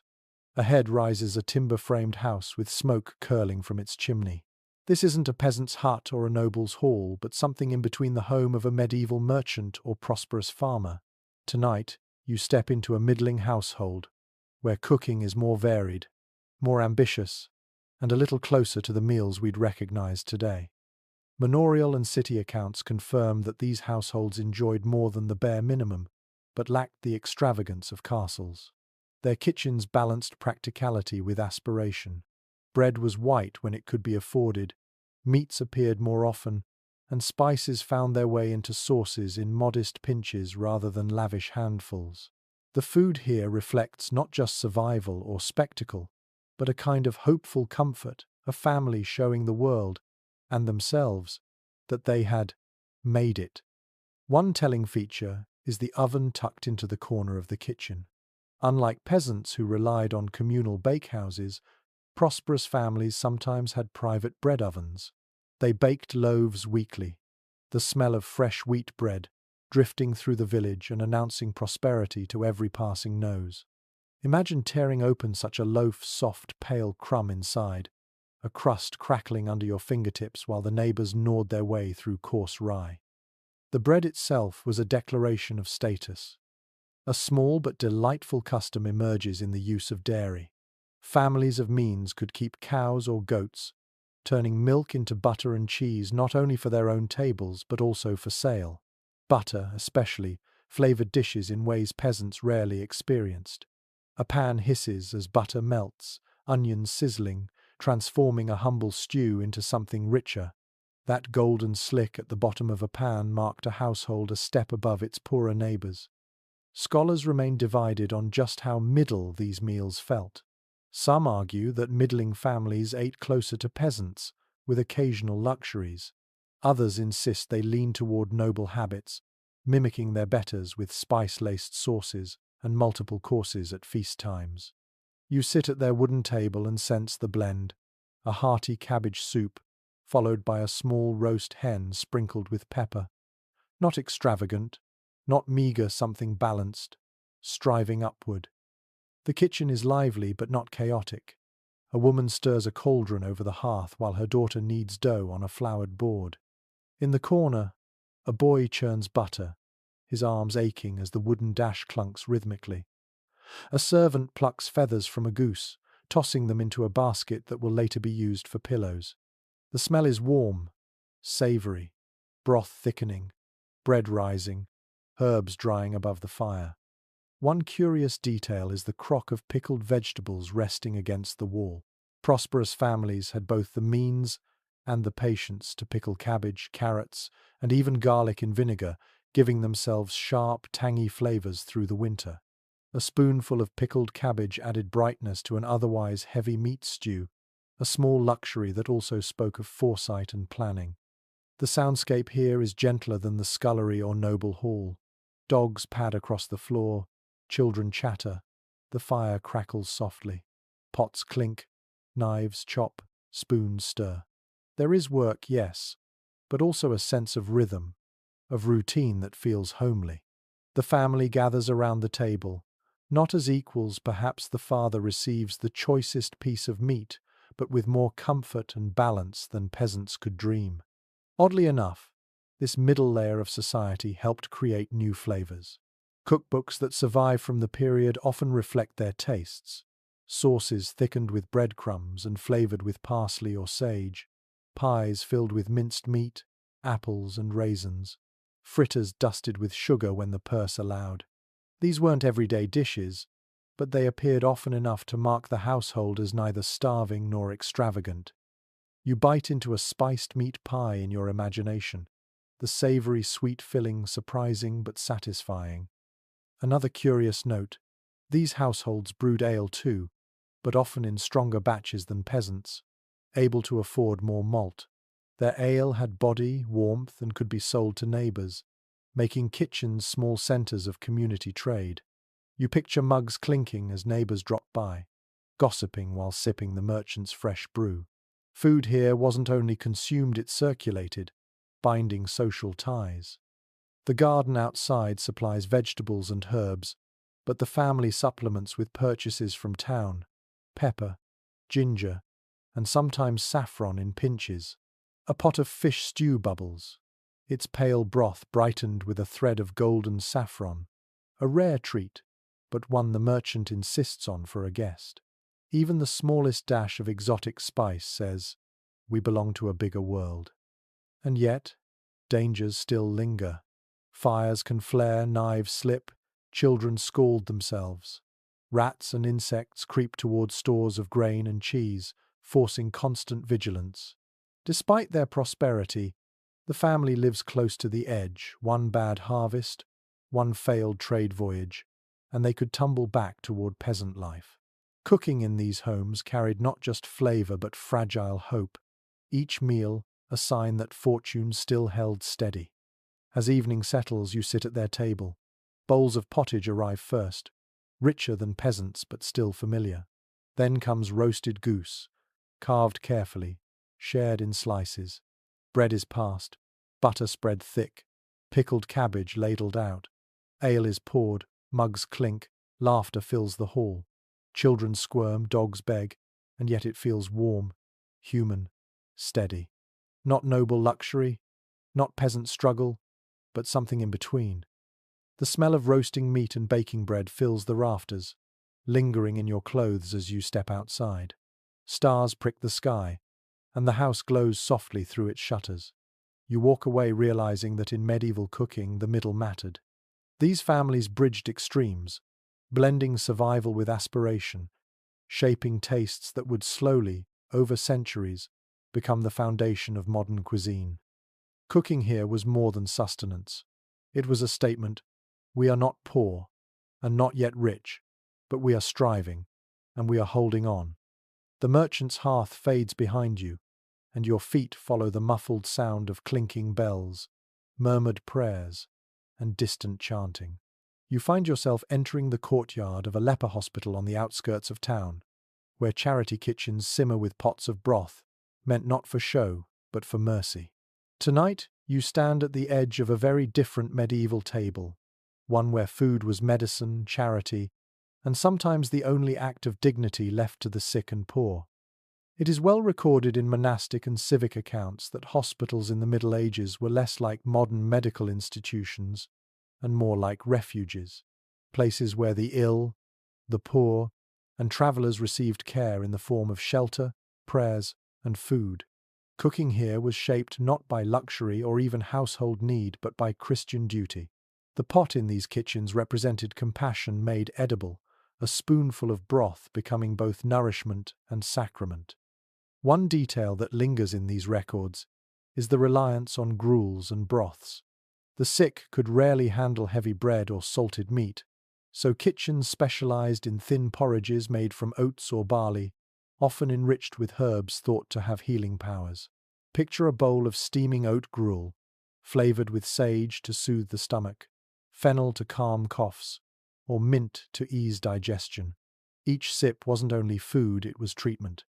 And yet, here comes a quietly intriguing twist. Some hospitals became known for preparing surprisingly good meals, funded by wealthy donors eager to display their piety. Chroniclers describe roast meats, fish, and even sweet custards served on feast days to patients. Imagine lying on a straw bed, feverish, and suddenly being handed a cup of spiced wine or a slice of custard tart. For a moment, illness felt less like punishment and more like participation in God's grace. Historians remain divided on how widespread this generosity truly was. Some argue that charity kitchens fed people regularly with decent food. Others believe such accounts reflect only rare occasions, with most patients subsisting on watery broth and stale bread. You stand in the smoky kitchen, hearing both possibilities: a pot of barley gruel bubbling endlessly, and beside it, a tray of honey cakes brought out on a saint's day. Mercy was inconsistent, but it existed. The sounds here are quieter than noble halls, humbler than market stalls. You hear the scrape of ladles against cauldrons, the soft coughs of patients waiting, the murmured prayers of nuns as they stir herbs into boiling water. The smell is pungent rosemary, sage, garlic steeping in broth. Garlic especially was prized, believed to drive out sickness. its sharp scent filling the air like invisible armor. One curious custom comes from almsgiving at hospital gates. On certain days, kitchens prepared extra bread and pottage to hand out to the poor waiting outside. Long lines of beggars stretched down the road, bowls in hand, as the cook ladled thin stew into each one. It was both mercy and ritual, an extension of the church's duty. You picture the shuffle of bare feet, the clink of wooden bowls, the whispered thanks, and the quiet hope that tomorrow's pot would be just as full. Inside, the patients eat slowly, bowls balanced on their laps. Some are too weak to lift spoons, so attendants feed them gently. Others nibble bread softened in broth, their hands trembling. The silence is heavy but not hopeless. Food here is not just calories, it is comfort. Proof that someone sees you, someone cares enough to stir a pot for you. Oddly enough, medical theory shaped these meals as much as charity did. Doctors and nuns believed strongly in the humours of the body.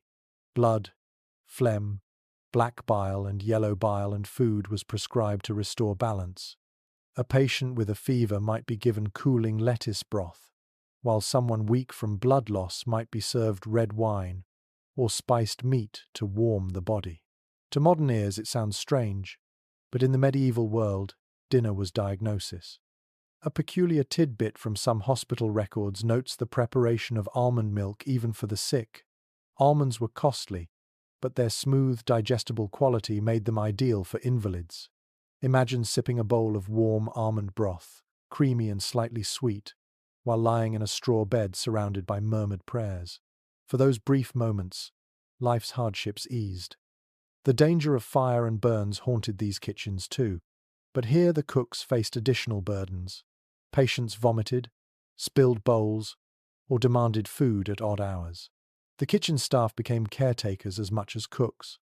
A nun might chop leeks with one hand while steadying a patient with the other. Compassion blurred into labour, and labour blurred into exhaustion. Yet there were moments of grace. Feast days transformed the refectory into a place of celebration, even for the sick. Porridge gave way to meat pies, thin ale to spiced wine, watery stews to honeyed custards. For a few hours, patients feasted like nobles, and the kitchen rang with laughter instead of coughs. You imagine the joy of biting into a sweet fritter after weeks of broth, the smile spreading across a tired face. And then, when the feast ended, life returned to simplicity: barley gruel, rye bread, thin ale. But even in its plainness, that food mattered. It was survival, dignity, and charity wrapped together. You can almost taste the faint sweetness of honey drizzled into gruel, a small mercy in a world that often offered none. As you leave the hospital kitchen, the smell of herbs and broth follows you out into the night. Behind you, voices murmur prayers, ladles scrape pots, and bowls clink softly. Ahead, the town lies quiet, its streets empty. And you carry the thought with you that medieval cooking was not only about feeding the strong or entertaining the powerful, it was also about tending the weak, the poor, the forgotten. Food in these kitchens was never grand, rarely rich, often meager, but it was infused with compassion, with the belief that to feed someone was to serve God Himself. And perhaps in its simplicity, this was the most profound cooking of all. You step away from the charitable hush of the hospital and into a more raucous setting. The road ahead winds upward to a castle perched on a hill, its stone walls looming against the twilight sky. Inside, the kitchens roar not with the quiet discipline of monks or the weary sighs of scullions, but with the thunder of preparation for a feast of political consequence. Tonight, you enter the world of banqueting diplomacy, where every roasted swan and gilded pie carried not only flavour but also messages of alliance, rivalry, and power. Court rolls and chronicles confirm that medieval rulers used banquets as tools of politics. A king's feast was never merely about satisfying hunger. It was about dazzling visiting nobles, impressing foreign ambassadors, and binding vassals with the glue of shared abundance. The meal itself became a stage where alliances were negotiated between courses, and where the absence of a dish or the placement of a guest spoke louder than words. One fact that jumps from the records is the staggering scale of these events. At coronations or weddings, kitchens prepared hundreds of dishes, oxen roasted whole, fountains of wine flowing, custards and pies lining tables in glittering rows. You picture a hall lit with hundreds of candles, smoke curling in rafters, the air heavy with roasting meat, spices and perfume. The roar of voices and the clink of goblets is deafening. This is less a supper than a symphony of status. A strange but fascinating detail emerges in the practice of disguising food as something else. Known as subtleties, these dishes could be made to look like castles, saints, or heraldic beasts. A pie might conceal a whole bird that would fly out when cut. Sugar paste was sculpted into knights or angels, dyed with bright colors. Guests gasped, applauded, whispered in awe. It was edible theater designed to impress and intimidate. You imagine the ripple through the crowd as a roasted peacock is served, feathers reattached, its body shimmering with gold leaf. Historians still debate whether these extravagant dishes were genuinely eaten or mostly admired. Some argue that subtleties were largely symbolic, carried in, displayed, and whisked away before being consumed. Others insist diners devoured them eagerly, both spectacle and substance. Standing at the back of the hall, you feel the tension. Do you bite into the sugar castle or leave it as a memory? Either way, the message is clear. Wealth and power can be cooked into visible form. The kitchen beneath this spectacle is a storm. Spits turn with venison, boar, and fowl. Cauldrons boil fish stews for those keeping to fasting rules. Ovens bake custards sweetened with sugar and spiced with cinnamon. Cooks shout orders. Apprentices run with trays. Dogs dart between legs scavenging scraps. The noise is relentless. The heat staggering. The smell is intoxicating. Roasted flesh, saffron, dyed sauces, honey-glazed pastries. You almost feel drunk on the aroma alone. Another curious custom. Place settings themselves were symbolic. Nobles received white bread trenchers, finer and softer, while lesser guests ate from darker loaves. The closer you sat to the high table, the better your food, the finer your cup, the more spiced your dish. Seating wasn't just comfort, it was a visible map of favor and power. Imagine the quiet envy of a knight served plain mutton while his lord dined on gilded swan. You watch as the dishes arrive in a procession. Trumpets blare, servants carry platters aloft, voices hush. Each course is announced like a proclamation. First come stews thick with almonds, then pies filled with venison and prunes, then roasted cranes and peacocks, followed by sweets and subtleties. Wine flows, goblets clink, laughter rises. The hall becomes a living stage where food is the script. And yet, behind the spectacle, politics simmer. At one end of the table, an envoy tastes carefully, knowing poison is a risk. At another, two nobles whisper over their trenchers, negotiating land or marriage. Every bite is layered with meaning. You realize that food here is not neutral. It is weapon, bribe, promise, and threat all at once. A peculiar tidbit comes from descriptions of mess dining, where groups of 4 or 6 shared a platter. Each group was responsible for dividing portions fairly, creating both camaraderie and potential tension. Imagine sharing a roasted goose with 3 others, each eyeing the choicest piece, testing trust and manners in equal measure. It's a microcosm of politics itself, played out on a plate. The soundscape is thunderous. Minstrels play lutes and drums, servants shout orders, guests laugh loudly, dogs bark, fighting for scraps under tables. The hall rings with spectacle, but beneath it lies calculation. To refuse a dish might insult the host. To eat heartily shows trust. Toasting becomes ritual. Goblets raised not just in cheer but in affirmation of alliances. Every swallow becomes performance. And while nobles gorge, servants wait to swoop in for leftovers. Chronicles describe tables stripped bare, scraps carried to the poor waiting outside. Whether this was genuine charity or another performance of piety remains debated, but the line of beggars at the castle gate made the contrast clear: excess within, hunger without. What lingers most is the theatricality of it all. These feasts weren't just meals, they were political theatres where the kitchen became diplomacy. Spices showed access to trade networks, sugar sculptures displayed wealth, roasts proved abundance. Even silence or the lack of a dish could send a message.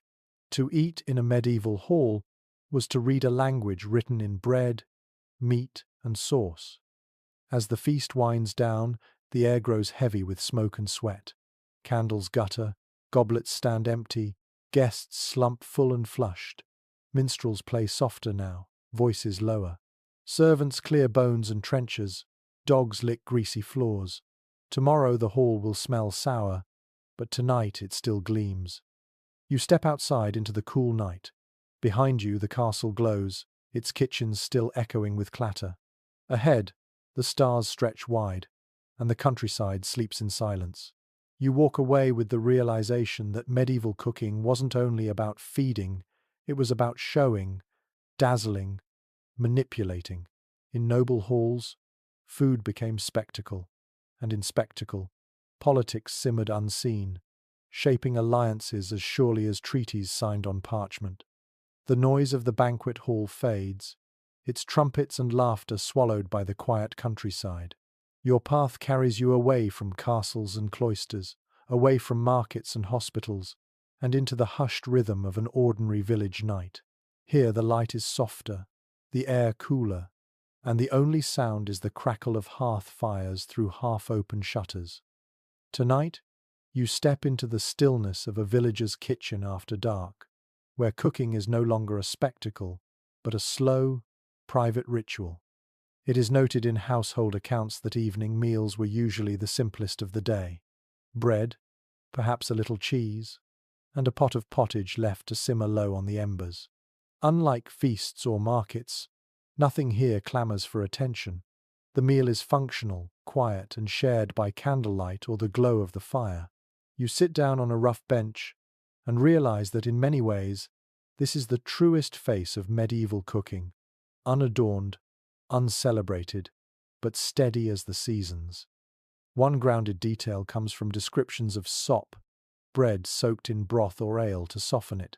Families used trenchers or even old loaves, ladling hot liquid over them until they swelled and became edible again. It was economical, no crumb wasted, and comforting on cold nights. You picture children dunking crusts into the pot, steam curling upward, their faces glowing orange in the firelight. A curious little practice was the reuse of embers to keep food warm through the night. Porridge or stew was pushed to the hearth's edge, where the heat lingered, ensuring something warm could be ladled in the morning. Families sometimes referred to this as keeping the pot alive. You imagine waking before dawn, scooping a spoonful from the same stew that had fed you the night before, its flavor deepened by hours of quiet simmering. Scholars remain divided on whether evening meals were truly communal or staggered.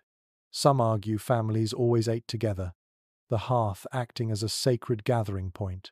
Others suggest hunger dictated order. Fathers or laborers ate first, while wives and children finished what remained. You watch a scene unfold, a father dipping first into the pot, then handing the spoon to his wife, who ensures each child receives a portion. The truth lies somewhere in that mixture of care and hierarchy. The soundscape of night kitchens is gentle. Logs pop and crackle. A baby whimpers, soothed quickly with a crust dipped in warm broth. Dogs shuffle closer to the hearth, paws twitching as they dream. Outside, an owl hoots. The fields lie silent. Compared to the roar of noble feasts, this hush feels like balm. Cooking here is not about performance, it is about ending the day with warmth. Bread dominates the table, but not white wheat loaves. Here, bread is brown, coarse, sometimes streaked with bran or beans. A mother cuts slices with a careful hand, passing each piece in turn. Alongside, a small bowl of peas or beans stewed with leeks provides substance. Cheese, crumbly and tangy, may appear if the family kept goats or cows. You take a bite in your imagination, the sharp saltiness cutting through the heaviness of bread and broth. Another curious observation is the role of storytelling during these meals. Chronicles and folk tales mention families swapping stories at night, their voices low, their bodies leaning close. Food wasn't only nourishment, it was the setting for oral tradition. You can almost hear a father telling of saints or heroes while his children chew bread slowly, the rhythm of his voice weaving history into the ordinary act of eating. Candles or rushlights sputter, their smoke mingling with the scent of stew. The flickering light softens the edges of faces, hides the soot stains on walls, and makes the cottage feel briefly magical. Even poverty glows warmly for a moment. To you, sitting in that corner, the air feels heavy with simplicity yet filled with quiet dignity. And yet, hunger never disappears completely. Portions are small, bowls not always full. A child scrapes at the last bit of broth, hoping for more. The mother shakes her head gently, saving tomorrow's portion. Survival is measured one spoonful at a time. Still, the family smiles faintly, because at least tonight there is something hot to eat. One peculiar tidbit comes from travelers' accounts. Visitors often complained of the smoke in cottages at night. Without proper chimneys, the rooms filled with haze, stinging eyes and lungs. But villagers tolerated it, accustomed to living inside clouds of wood smoke. You blink as your eyes water, realizing this was the price of warmth and supper combined. As the meal ends, bowls are licked clean, scraps tossed to the dog, and the pot is nudged back to the coals. Children curl into straw beds, bellies warmed just enough to fall asleep. Parents whisper softly, their voices mingling with the faint hiss of embers. Silence deepens until only the steady breathing of sleepers and the occasional pop of wood remain. This nightly rhythm repeated for centuries, unchanged across villages. No gilded pies, no peacock feasts, just bread, broth, cheese, and firelight. And yet, in its plainness, lay the strength of medieval life. Without these quiet suppers, there could be no markets, no guild feasts, no noble banquets. The grand stages rested on the humble scaffolding of nightly bowls of pottage.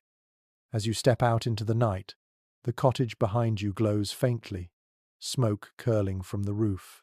Stars scatter above fields, and the village lies hushed. You walk away, carrying the memory of warmth, of simple broth on coarse bread, of whispered stories told by firelight. Medieval cooking was not only about spectacle or survival, it was also about these small, steady rituals of home. The quiet of the village hearth still lingers as you walk farther into the countryside, where the land itself tells a story of food. The wind smells faintly of tilled soil and manure, and in the distance you hear the creak of a plough pulled by oxen. Tonight, your path leads not into a kitchen, but into the open fields, where farming and food production began long before pots and pans transformed it. For without the fields, no hearth, no banquet, no market could exist.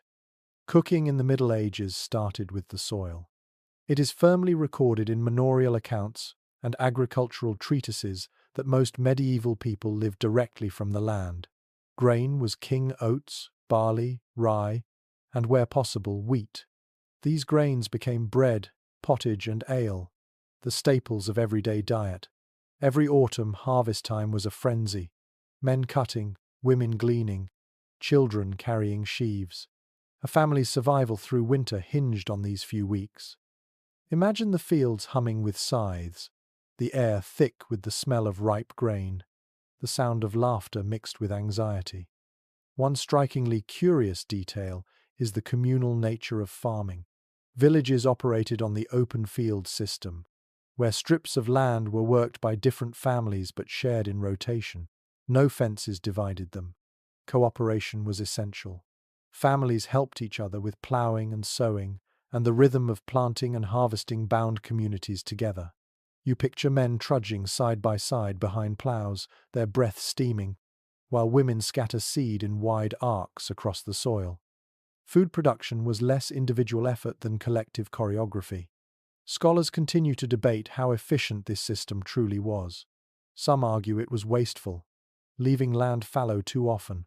Others insist it was sustainable, protecting the soil from exhaustion and ensuring everyone had a stake. As you stand in the windswept field, you sense both: the frustration of slow progress, the relief of shared survival.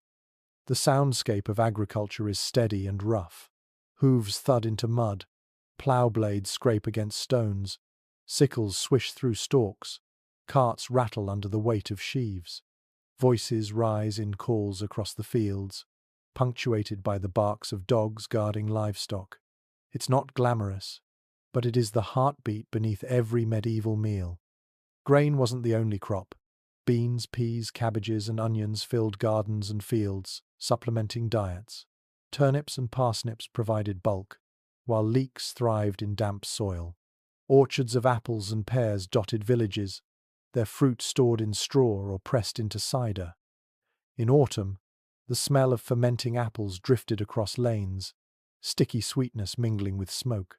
You pluck an apple in your imagination, crisp, tart, eaten fresh or stewed into pies. A peculiar tidbit surfaces in medieval farming records. Pigeons, often seen today as nuisances, were prized food. Lords kept dovecotes, tall towers filled with nesting pigeons, and their meat and eggs were delicacies. The constant cooing of doves became the background music of rural estates, their wings providing meat for pies when other supplies ran low. Livestock shaped cooking too. Pigs foraged freely in woods, their grunts echoing as they rooted through acorns. Sheep grazed on hillsides, their wool more valuable than their meat, but still contributing mutton stews. Chickens scratched in every yard, laying eggs that slipped into pottages or custards. Cows gave milk for cheese and butter, their lowing punctuating the countryside. You realize every sound, the grunt, the bleat, the crow, was a promise of food to come. And yet, famine hovered always at the edges. A single bad harvest could send communities spiraling into hunger. Chronicles describe desperate years when bread was mixed with beans, acorns, or even ground ferns. You imagine chewing that bitter loaf, the taste of survival more than nourishment. Fields were both generous and fickle, their bounty never guaranteed. Oddly enough, weather was discussed as passionately then as celebrity gossip is now. Chroniclers note years of endless rain, when grain rotted in fields, or summers of brutal drought, when nothing sprouted. Food began and ended with the sky. A good year meant festivals. A bad one meant prayers, rationing, and thin stews. You hear the sigh of wind over empty fields, and you understand the terror of a failed harvest. Processing the harvest was itself a ritual. Women ground grain in querns or carried sacks to mills, where water wheels clattered as stones crushed kernels into flour. The smell of flour dust-filled barns, coating skin and clothes. The miller, often mistrusted for skimming extra, became a figure of both necessity and suspicion. Every loaf of bread, every sip of ale began with this labor. The agricultural calendar dictated cooking. In spring, pottages brimmed with fresh greens, sorrel, spinach, leeks. In summer, fruit and fish abounded. In autumn, pork from slaughtered pigs filled pots, paired with apples and herbs. In winter, dried beans, salted meats, and pickled vegetables dominated. The rhythm of cooking mirrored the rhythm of soil and sky. One odd custom tied directly to food production was the harvest feast. After fields were cleared, villagers gathered to celebrate. Bread baked from the first grain, ale brewed from the first malt, meat roasted from freshly slaughtered pigs, all shared in communal joy. These meals, though simple, were sacred gratitude given for survival, hope whispered for another year. You can almost hear the fiddles playing, mugs clinking, children darting between tables while parents laugh despite exhaustion. The sensory richness of the fields clings to you as you leave.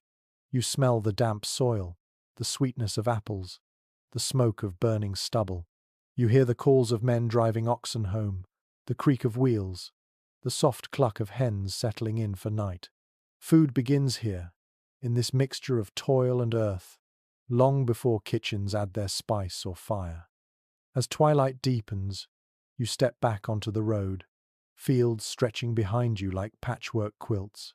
The stars prick the sky, the land quiets, and you realize that medieval cooking wasn't only about hearths, markets, or banquets. It was rooted in soil, shaped by weather, dependent on animals and crops. Every spoon of pottage, every slice of bread, every mug of ale carried within it the memory of ploughs, seeds, sweat, and prayers.